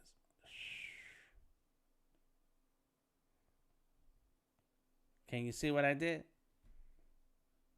Tom fell asleep. I hope you guys saw what I did. Can you hear me? Yes. Okay. Yeah, fell asleep, Tom. There we go. Look, see? I got the two colors. Fell asleep. I'm sitting up in a chair, happy to be alive. Happy to be alive. It's okay. Happy to be doing art. Boom. Well, look, I just did that, which I tried to show you. And So so, I saw it. So you good. grab. What's the actual? How do you do the trick? So the trick is to grab one color. Right. So you have one color. With the ink dropper. The regular color. Okay, yeah. So there it is. But see, before you let go of the eyedropper tool. Let go of that's it. Now click on the bottom left. There's that second dot. No. Go back to the eyedropper tool. Yeah, keep the eyedropper tool on. Now go click on that bottom left dot. There it is. And now move that eyedropper tool to wherever you wanted to grab those two colors. Or three. Okay, yeah. One. Yeah, move it. Yep. Yeah, that's it. And so now, there you go. So now go get your pencil brush or the regular pixel brush. That's it. Now start drawing. That's the first one. There it is. There you go. Oh, but you got you're on a mask, so you need a new layer. Oh yeah. And now your brush is too big, so but you can make it a little bit smaller. There you go. Yes, the multicolor eyedropper is amazing, isn't it? Yes. What's up, Jay? I wondered that too. I was wondering the other day. Yep. It's there. That? Yep. And so there's ways to make it tighter and better, and where it's not so furry looking, and that's because you have to fix your brush. So you gotta use the right brush for it. So there goes this. Okay. And that, there we go. Oh yeah, you're right. There it is. And then I get the eyedropper tool, and then go right here. Got it. And then what I need to do, let's go like that. I said got it. Now go back there, and then boom. Let me see. There we go. It's my eyedropper tool needs work, but any case, we get the idea. Bam. Let me get back to work on this. I have to. Let me see. I think I am gonna finish for tonight because I need to go further. This would be good for a gold chain. Yes. And if you tighten up the settings of your brush at that right now, then it'll get sharper. So not up there, but you got it. Yeah, down there. Yes, there you go. The angle, the spacing, the jitter. Yeah, less jitter and all that stuff. Yeah. So so play with it. And that's what I like about art. We need to have fun, enjoy ourselves. Not every moment you draw is it to produce something that you're going to take to market or that somebody has to like. It's okay to try things, have fun with it, and see where it leads, because exploring your talents and your creativity is a beautiful thing. We got Gareth in the house on Discord. Gareth, you finally made it over here. Are you gonna share something that you've been drawing or sketching? Do feel free to share. And I like the little icon. It has a picture of a guy, in a circle, and then another guy peeking over the top. Thanks for streaming, says Anika. Thank you, Anika. Thank you, everybody, for hanging out. Thank you, Kai, Gareth, Rhino, Anthony, Opwa, Hikan, Appy. Thank you all for being here tonight. Anthony, thank you. Cheers. Cheers. Let's see. Check me out in a few hours. Whew, it's almost 2 a.m. here in Atlanta. So in 10 hours, that's crazy. That's why I do need to go to bed, huh? In 10 hours, I will be live on Behance in the mainstream. So follow me on Instagram, Twitter, Facebook, Delta Tango Mike, and I will tweet and right as we're going live, so that you can hang out, enjoy the stream, see what's up, see what's going on. Leave a comment, leave a question, please. We want your involvement. We want to know what you got going on in your life, what good you got going on in your creative world. And share your screen. Join us in Discord. Share your screen. We want to know what you're working on. Check out the links in the description of the video. So if you want to join the Discord, if you want to check out the Skully Series on and the NFTs, there's a couple of links for that. And then, of course, check out the Takeover, streaming Takeover series with Sketchable app and Adobe Fresco. Tomorrow night, I will be back live with Sketchable, and I'm going to be making an NFT and minting it. So all of that's going to happen in 1 night, 1 hour. I think I'm going to take 1 full hour to make that happen. Check out more on the Sketchies crew and my exclusive vector content here on Behance. Past the Black Book Project. The special music for the intro and the thank you part of the stream is made by created by Tom LaRock. He is in here drawing on the Discord right now. You heard his voice. And follow him on Twitter or Instagram, The Nice Filter, or Twitter, Tom_LaRock. The video intro was by 7/8 Creations here on Behance. Met D on Behance. Awesome artist. So there you go. Hey, what's up? Thank you for joining us. I don't know that language. I know what language it is. I just don't know how to read that. So I'm sorry I cannot respond to your comment, but I appreciate you stopping through and leaving a comment. And we were live on ClubHouse. I suggest you make sure you get your ClubHouse together. Get your ClubHouse app, because a lot of the conversations that we're having in the NFT space are happening in ClubHouse, and we're going to be bringing that audio through here into Behance. So that's all I have for you tonight. Thank you to everyone who stopped by. I appreciate you, and I will see you next time. Peace out.